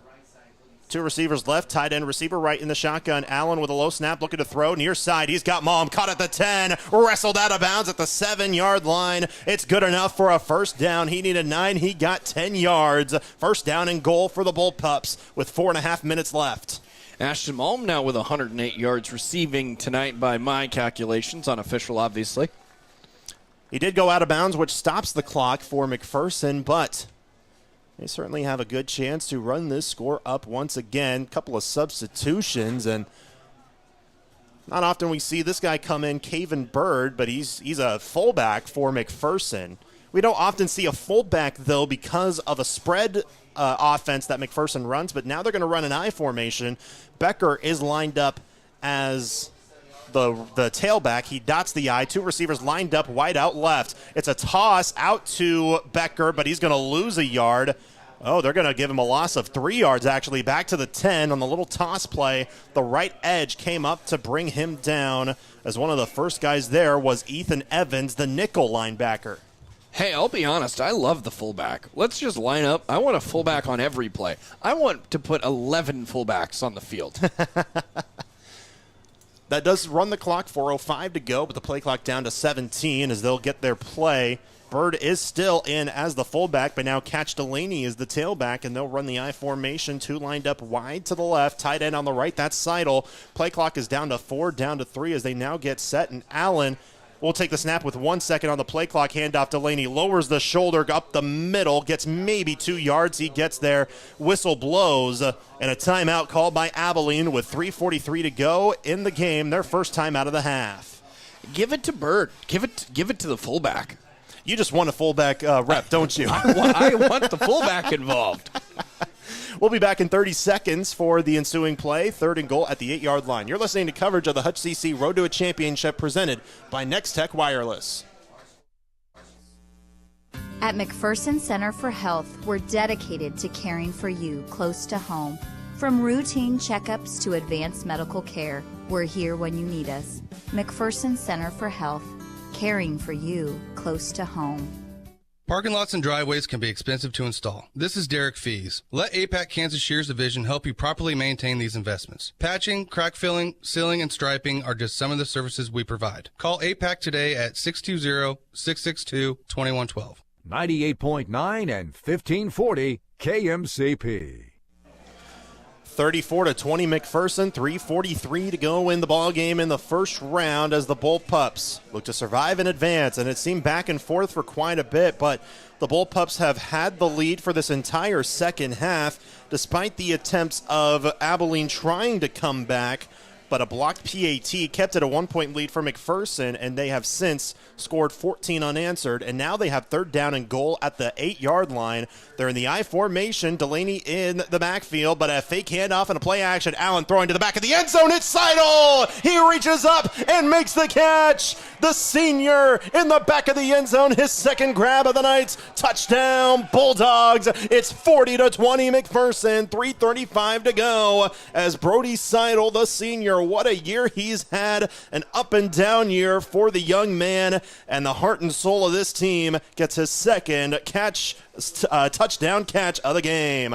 Good throw by Carter Allen, man. He put that only where Brody Seidel could go get it, and he got up to go get it.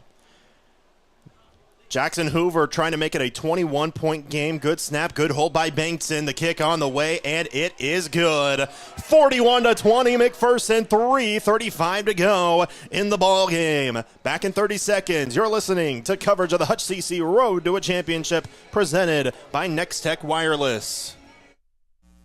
Financial fraud is a risk we all face, but Great Plains Federal Credit Union can help. We offer Secure Lock Equip. This powerful, easy-to-use mobile app gives you complete control over your debit card. Customize your debit card settings to control spending, set usage permissions, and even turn access to your card off and on in real time, allowing you to stop fraudulent spending on your card before it begins. For financial peace of mind, trust Secure Lock. Available now at Great Plains Federal Credit Union with locations in Salina, Abilene, McPherson, and Hillsboro. Member NCUA. 98.9 and 1540 KMCP.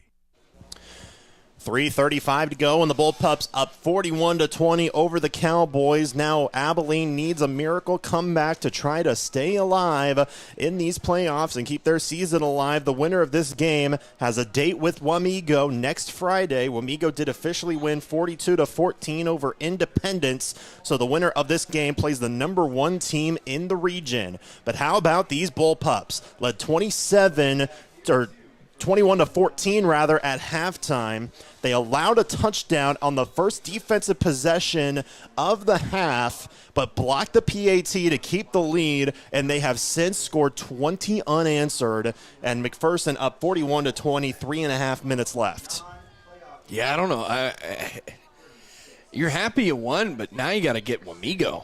Oh, well, to celebrate the win first and then back at it with film tomorrow. Here's a kick return near side. A good job on the left side going out of bounds on the key return, and a flag's going to come in. I think there maybe was some jawing back and forth between a few players, as getting the return that time was Claire Koloff. I will say this, Lane. When you go down by 21, 3 minutes left in your season, there's only a couple ways to go. You either shut down personality-wise, or you start to fight back. And now we're seeing these two teams kind of start to jaw back and forth at each other. It's just kind of what happens when alpha males and young men get together and a season is coming to an end. Did you just say alpha males? Alpha, young men. I know, it just feels weird in this context, though. Yeah, but I mean, these guys are young men, basically. They're young men that they know they run the roost. Yep, and unsportsmanlike conduct calling each team now on the first play of the ensuing possession at the 32. It's a pitch and catch from quarterback to quarterback. Aaron Hartman left side to Tegan Funston, making the catch going out of bounds at the 38-yard line, a gain of 6 yards on first down, so second down and 4 for Abilene. 3 receivers lined up wide right, 1 to the left.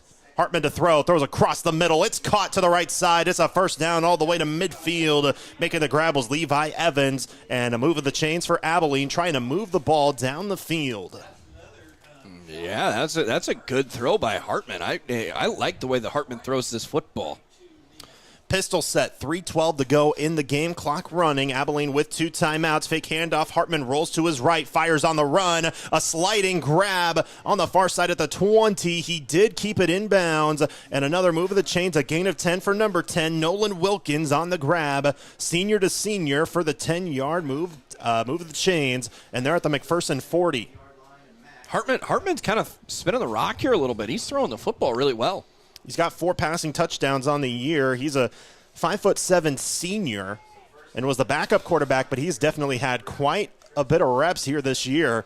So now the clock running, 2:48 to go in this ball game, and Abilene with the ball. Low snap in between the legs of Hartman, but he rolls to his right. He's going to step up, fire it deep, one-on-one. It's underthrown and incomplete. May have been some contact by Bankton, but no flag thrown, as it was underthrown by about 2 or 3 yards, so possibly not even catchable, as it was intended for Tegan Funson. 2nd and 10. Yeah, head coach Brad Nix putting in some of the seniors here with the last couple of minutes here of the season and of their high school football career. It's always tough for everyone, and we'll talk more about this when inevitably the Bullpup season comes to an end as well. But it's always tough for the seniors to go out. Abilene does have a bright future with their starting quarterback in Funson. Here's a high throw caught near side by Evans at the 40, 35, looking for an opening, finds one down the sideline, out of bounds inside the 25 to the 20. They'll rule it at the 25, so a first down on a gain of 15. He's out of bounds. They'll stop the clock with 2:32 left. Yeah, another good pickup there by Evans. He's got 2 catches on this drive, 1 of 12, 1 of 15. 1st and 10 at the 25 for Abilene. Clock will start on the snap as he went out of bounds. Pistol set for Hartman, man in the backfield. That's Lane Hookman. Fake handoff, play action, roll right, stops, fires across the middle. It's batted into the air and incomplete. Matt Berger got a hand on it as it went high into the air. Nobody around to catch or intercept it, as that one was intended for Funson, and it's a 2nd down and 10 off the incompletion. Yeah, I don't know if the decision there was the right decision to make to throw that football. Not a bad pass, but I just don't know if that's the spot you want to go with, especially into triple coverage. 2nd down and 10 at the 25. Clock stops at 2:27. They're in McPherson territory, but down by 3 touchdowns are the Abilene Cowboys. Hartman still in at QB, 2 lined up to the left as a receiver plus a tight end, 1 wide right. On the left hash, Hartman looks left, high pass, looking near side. It is dropped. It went through the hands of the intended man and incomplete. That one was intended, I think it was Heath Hookman. Near side it was. 3rd down and 10 after back-to-back incompletions. 3rd down and 10, you're definitely in 4 down territory, so you have two plays essentially to go get this. I would try to pick up 5-6 yards here and then the rest of it on 4th down. 3rd down and 10 at the 25-yard line for Abilene in McPherson territory. 2:22 to go.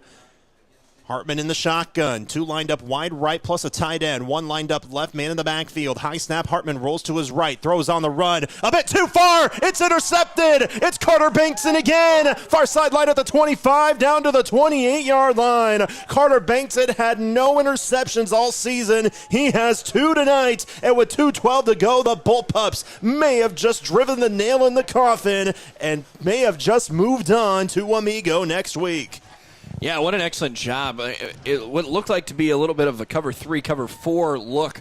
So Carter Bankston has deep outside the numbers. Excellent job using his eyes, reading Hartman, and just stepping in front of that pass and taking it away.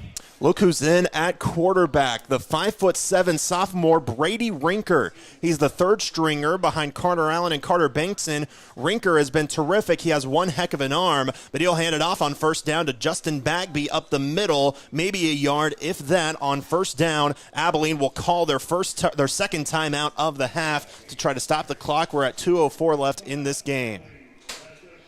Yeah, Bagby's played a little bit of in some mop-up time role, but now he's back in here, up by 21. This is a good stretch for these young guys to get in. Absolutely. We'll take a 30-second break. Back in a moment. You're listening to coverage of the Hutch CC Road to a Championship presented by Next Tech Wireless. This special time of year calls for a special type of treat, like the Oreo Cookie Peppermint Shake at Freddy's, a delectable blend of festive peppermint, crunchy Oreo cookies, and the creamiest vanilla custard. Now, there's a reason to savor the season at Freddy's. Order today on your Freddy's app, online at freddys.com, or visit a Freddy's location near you. Get yours today at Freddy's Frozen Custard and Steak Burgers in Hutchinson and McPherson. 98.9 and 1540 KMCP. 2:04 to go in the ball game as the McPherson Bullpups lead 41-20 over the Abilene Cowboys in the first round of playoffs. As the third stringers are in, Brady Rinker in at quarterback. He will hand it off. Going to the right side is Bagby looking for the edge. He slips and goes forward a couple extra yards past the 30 to the 33-yard line. A gain of 2 yards. 3rd down and 7 for McPherson. Just trying to run as much clock as possible. Abilene did call their second timeout before the break. They're not calling one here. They have one left.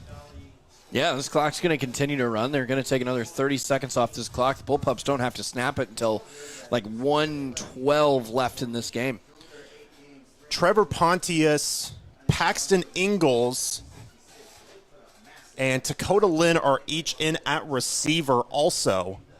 Play clock is down to 10, and 1:20 to go in the game, as I think McPherson will just let this run down because they don't have a play yet, and they're just going to call a timeout, their first timeout of the half, but 1:14 to go here in this game. We'll keep it here, talk about the recent events that have unfolded, especially so. It feels like it's been a huge turn of the tide towards the end of the third quarter. McPherson had a lead throughout this whole second half, led 21-14 at halftime. Abilene scored on their first possession of the half, going all the way down on a 1-yard touchdown run by Funston. But Brock Richardson blocked the PAT to keep the McPherson lead. McPherson would then go down and get the touchdown on a 47-yard run by Dane Becker, missing the extra point, made it 27-20. But then we've seen some fireworks here and there. We saw the ejection of Abilene star receiver Weston Rock after a couple of unsportsmanlike conduct penalties in one play. McPherson then scores 14 right after. 45-yard touchdown pass from Carter Allen to Dane Becker. 8-yard touchdown pass, Carter Allen to Brody Seidel. Seidel's second of the game, and of course the season. This is his first reps at tight end, and this is where McPherson is up 41-20. 1:14 to go. Rinker in the shotgun. He'll hand it off. Left side, it's Bagby, but he's hit at the line of scrimmage. Maybe gets a yard, if anything, and Abilene will now call their final timeout. We'll take one with them. We're back in 30 seconds here at McPherson Stadium. You're listening to coverage of the Hutch CC Road to a Championship presented by Next Tech Wireless.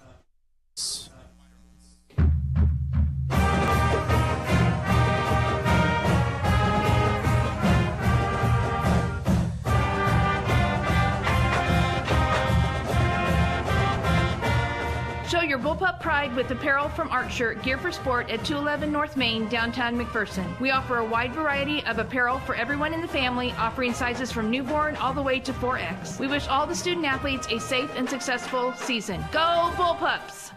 98.9 and 1540 KMCP. 1:08 to go in the ball game. 41-20 McPherson here in the first round of playoffs. Barring a miracle comeback by Abilene, McPherson will move on to the second round of playoffs next week, which is the regional round where they will face number 1 Wamego.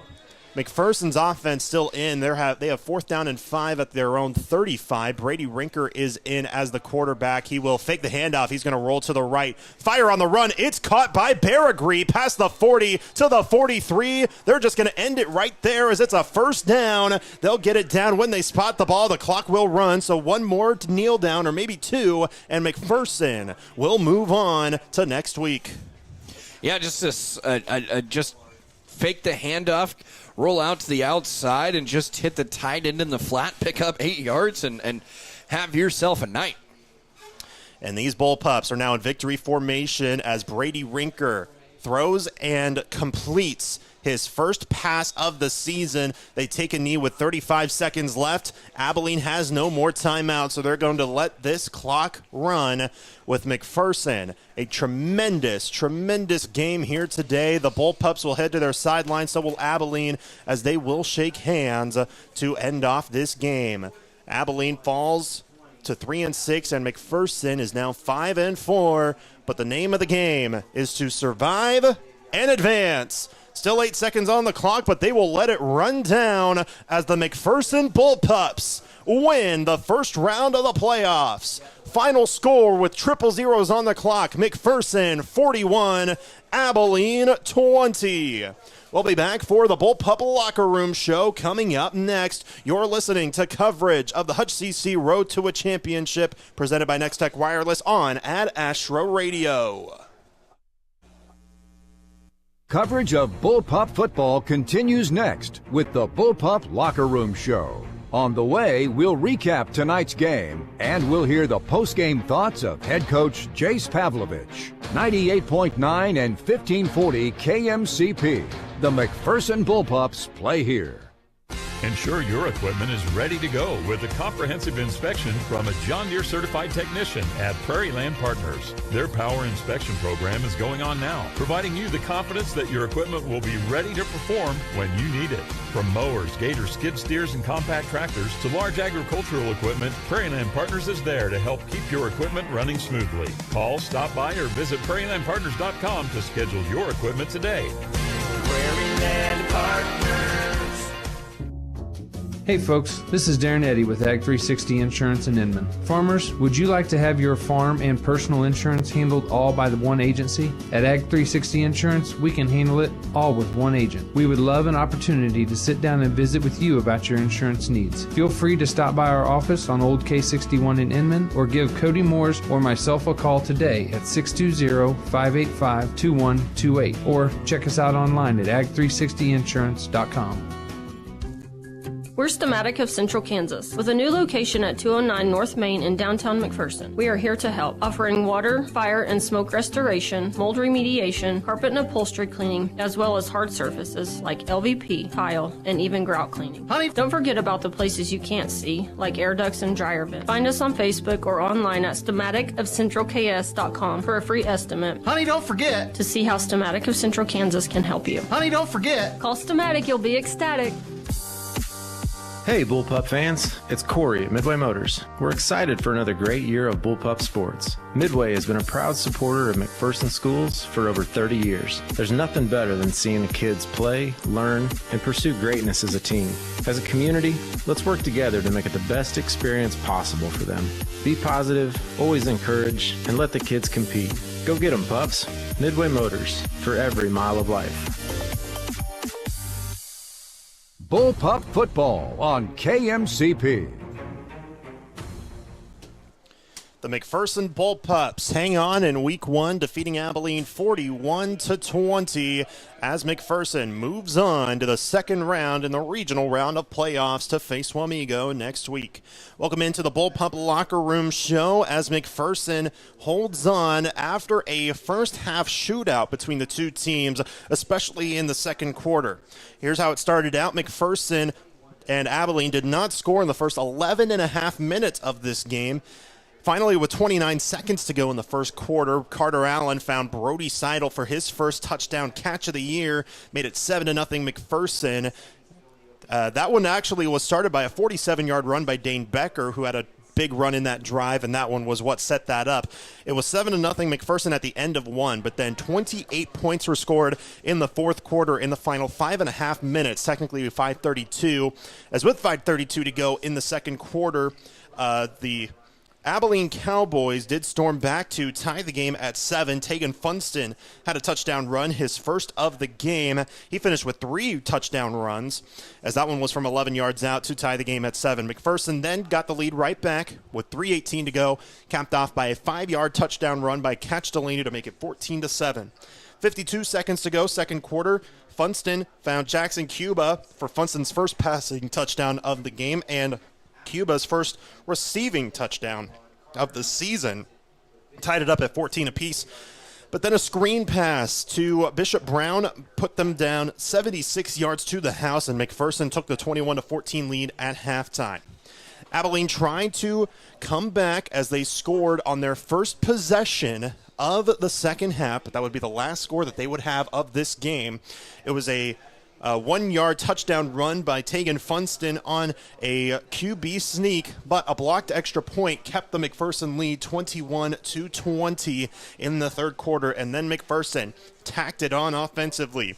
47-yard run by Dane Becker with 2:11 to go in the third. Moving to the fourth, Carter Allen threw a 45-yard touchdown pass to Dane Becker to make it 34-20, and then with 3:35 to go, Carter Allen found Brody Seidel again. 41-20 was the final score. Carter Allen finished with 4 passing touchdowns on the game. That puts him with 20 passing touchdowns on the year. Brody Seidel had 2 receiving touchdowns. Dane Becker with a receiving touchdown as well. Bishop Brown with 1, and then a rushing touchdown by Dane Becker as well. So just a terrific offensive onslaught by McPherson, especially in the second half. What a game this was for McPherson, able to hold on.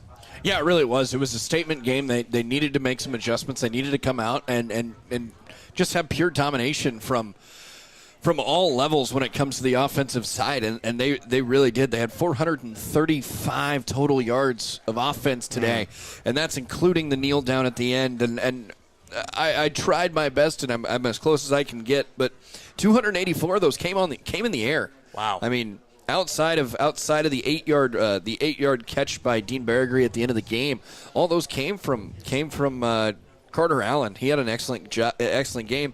And they had 151 yards on the ground as well, with Dane Becker having 93 of those and Ketch Laney having 41. So a couple of really good things there. The other side of things, you got to talk about Abilene. Abilene did a really good job of passing the football tonight. They had 265 passing yards. They were led by Weston Rock with 114. That was just in 3 quarters. That you had Cuba with 60 and Heath Hookman with 37 as well. But then you had just 32 rushing yards. The Bullpups dominated when it came to rushing defense, just having 32. And get this, Lane Hookman and Tegan Funston both had 11 total yards. Wow. Incredible. 11. Just the frontline defense showing true once again in this one. So McPherson getting the win, the big win at that here at home for the first round of the playoffs. And they hold on. They now have 5 wins on the year, and they look to possibly make a statement next week against Wamego. So we'll see how that goes. We'll hear from head coach Jace Pavlovich coming up shortly in just a few moments. We'll take a break and be back in a moment. You're listening to coverage of Bullpup football and the Hutch CC Road to a Championship presented by Next Tech Wireless. More of the Bullpup Locker Room Show is next. Stay tuned as we name tonight's play and player of the game. Find exclusive stories highlighting Bullpup athletics at adastraradio.com.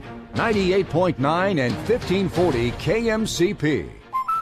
Hi, Drew and Jonathan Scott here, reminding you that a lot of life's firsts are better with help from American Family Insurance. So like your first dream home? Yep, their agents can help you bundle and find the right home policy at the right price. Now that's the dream. American Family Insurance. Insure carefully, dream fearlessly. Visit amfam.com to learn how discounts may apply to you. American Family Mutual Insurance Company, SI, and its operating company, 6000 American Parkway, Madison, Wisconsin. Visit your local American Family Insurance agent, Steve Barr, at 807 North Main, McPherson. Don't wait for Black Friday to start saving on internet with MTC today. For the rest of 2024, MTC is offering free fiber internet service, so the sooner you sign up, the sooner you can start saving.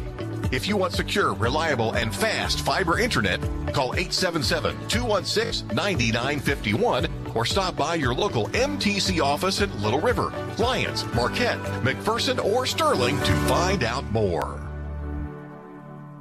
Most people know you have to change the engine oil regularly, but did you know that there are at least 4 other fluids that need serviced at regular intervals? These include transmission, power steering, brake, transfer cases, and more. Even hybrids require regular maintenance to maximize fuel economy and reduce costly repair bills. Come see the professional service team at Jarrett Automotive to make sure your car is in tip-top condition. When it's time to give your car some kale, come to Jar. We'll see you there. Hi. This is Lucas Raleigh with Raleigh Insurance. If you are thinking about shopping your farm or ranch's insurance, let us do the shopping for you with our newly expanded markets and carriers. As an independent agency, we've been working with family farms and large commercial farmers across Kansas for the past 50 years. Check out RaleighInsurance.biz, see me in Little River, or stop by Raleigh Insurance in Inman or Lyons today. Since 1965, your choice for home, auto, farm, and commercial insurance. Raleigh Insurance. Get your free quote today.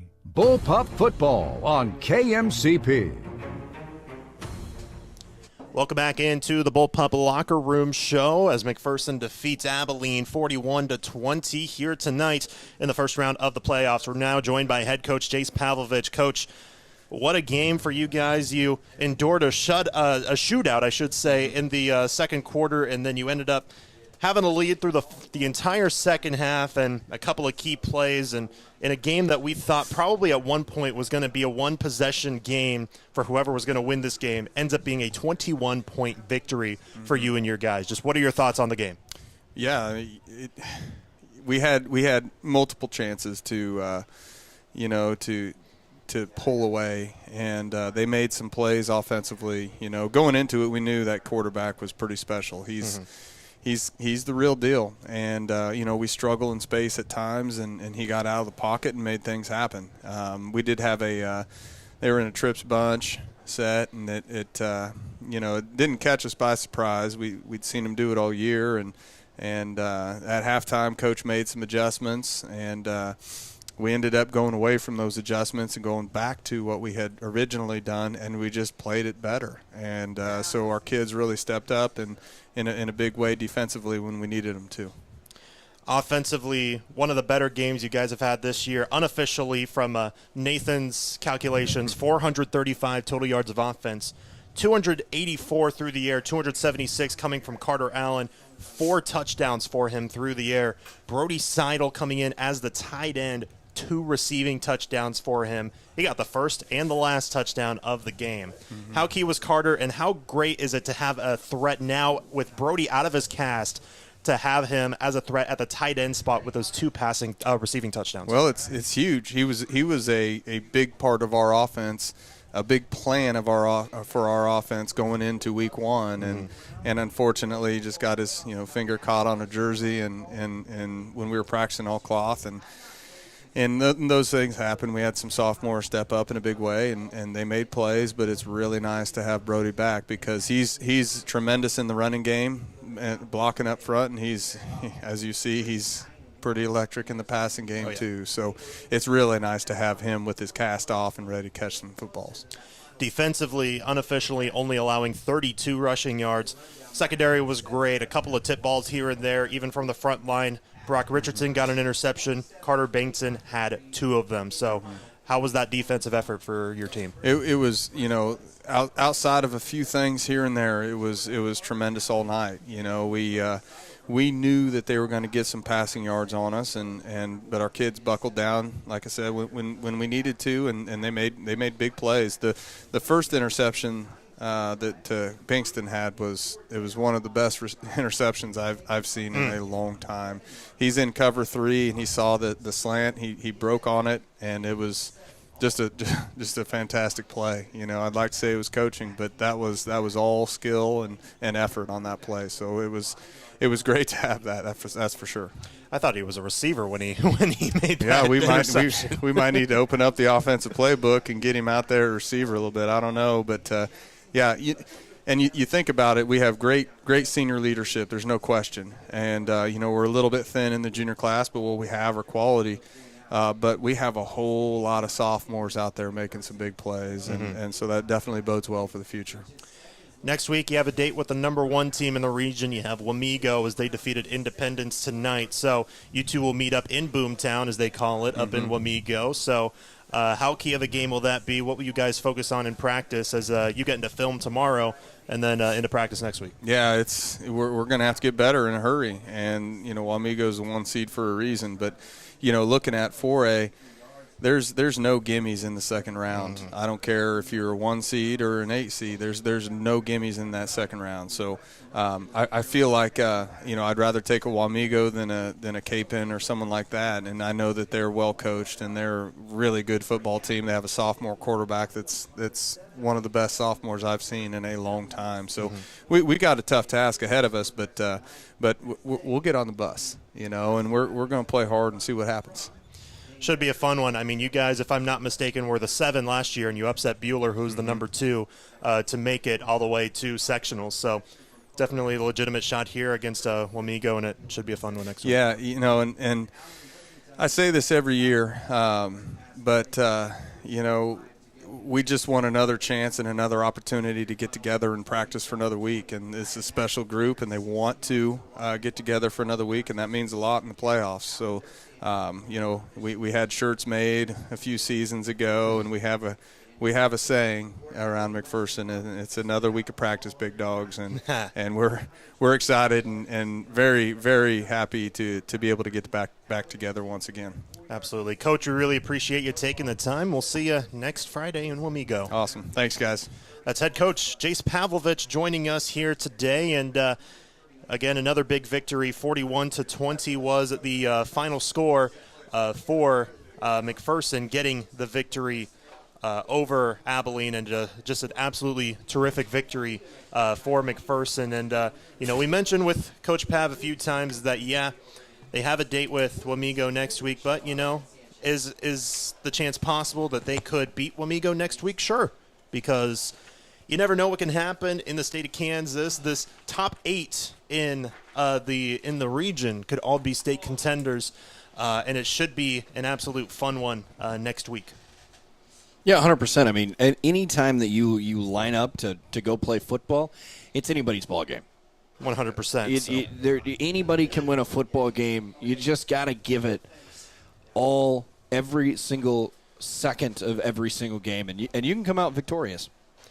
100%. Should be a fun one next week. We'd send it a break, but we're having some technical problems. We'll try to get that fixed for you when we send it to our break for the Bullpup Locker Room show. So, but we'd like to thank some of our sponsors while we have this time that we're taking while we get stuff figured out. And these sponsors include our local companies like Midway Motors, Prairie Land Partners, McPherson Dental Care, Stematic of Central Kansas, Steve Barr at American Family Insurance, JAR Automotive, McPherson College, TC Construction, Hometown Outdoor Power, Happy Egg, Farm Bureau with Luke Bauer, Farmers Alliance, and so many more, which we'll get to in a short moment. But right after this, we'll close off the Bullpup Locker Room show with our Happy Egg Co. Excellent Play of the Game. I think we already have it, though, so we may just skip that part because it was definitely that touchdown to Dane Becker early on in the fourth quarter. I think that's going to be our Happy Egg Co. Excellent Play of the Game. But coming up next, we'll give out our player of the game, brought to you by People's Bank and Trust. That's coming up next. You're listening to coverage of the Hutch CC Road to a Championship, presented by Next Tech Wireless. Tonight's coverage of Bullpup football continues next. KMCP is McPherson's news, sports, and classic hits. Lane Gillespie brings you Bullpup football Friday nights on 98.9 and 1540 KMCP. Take your game to the next level at McPherson College, home to KCAC champions, NAIA All-Americans, and champions of character. McPherson College is a growing campus with expanded athletic facilities, updated dorms, and a new student center opening in 2025. Learn about our 40-plus majors and pre-professional programs, scholarships, and graduating without debt at macbulldogs.com. Your journey to greatness starts here. It's a great day to be a Bulldog. At Farmers State Bank, we have a lot more than money invested in this community. We've invested our time, our interest, our heritage. If you're looking for financial advice or the best rates, Farmers State Bank is ready to help you grow your business, and that will help this community grow as well. Member FDIC and an equal housing lender. Enjoy a festive fall treat with a trick-or-treat cake bite from Scooter's Coffee. Chocolate, peanut butter, and caramel combined for big taste in a small size this spooky season. Scooter's Coffee, amazing people, amazing drinks, amazingly fast. Scooter's Coffee in Hutchinson, McPherson, and Salina.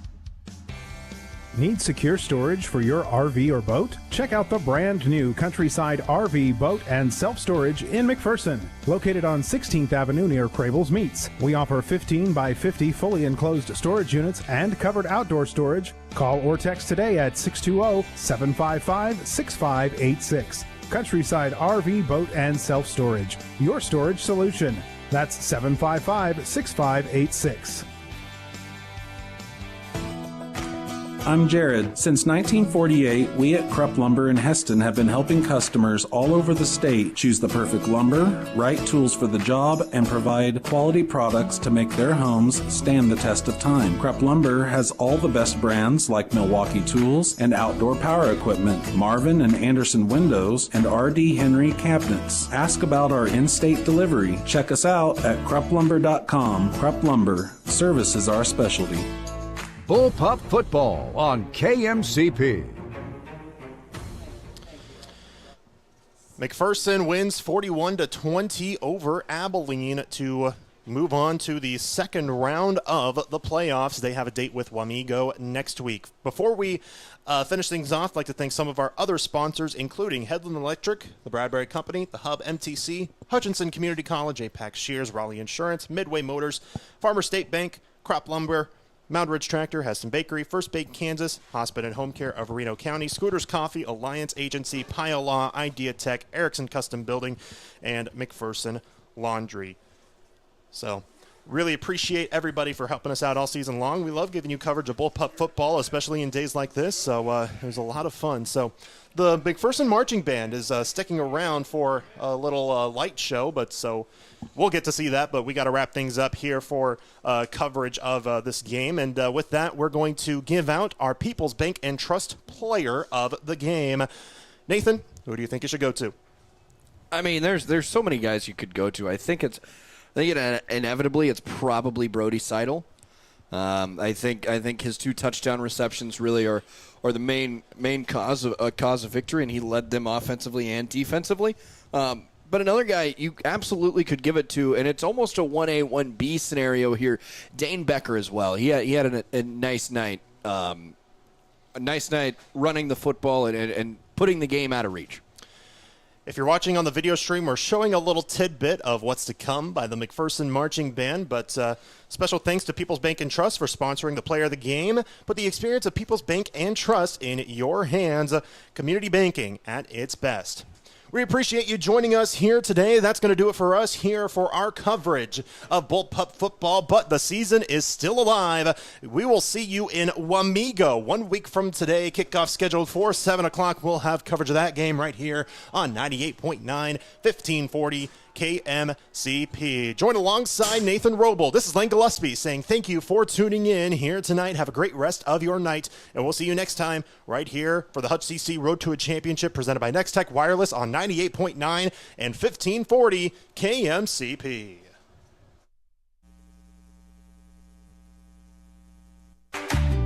At Midway Motors, we are here for you for every mile of life.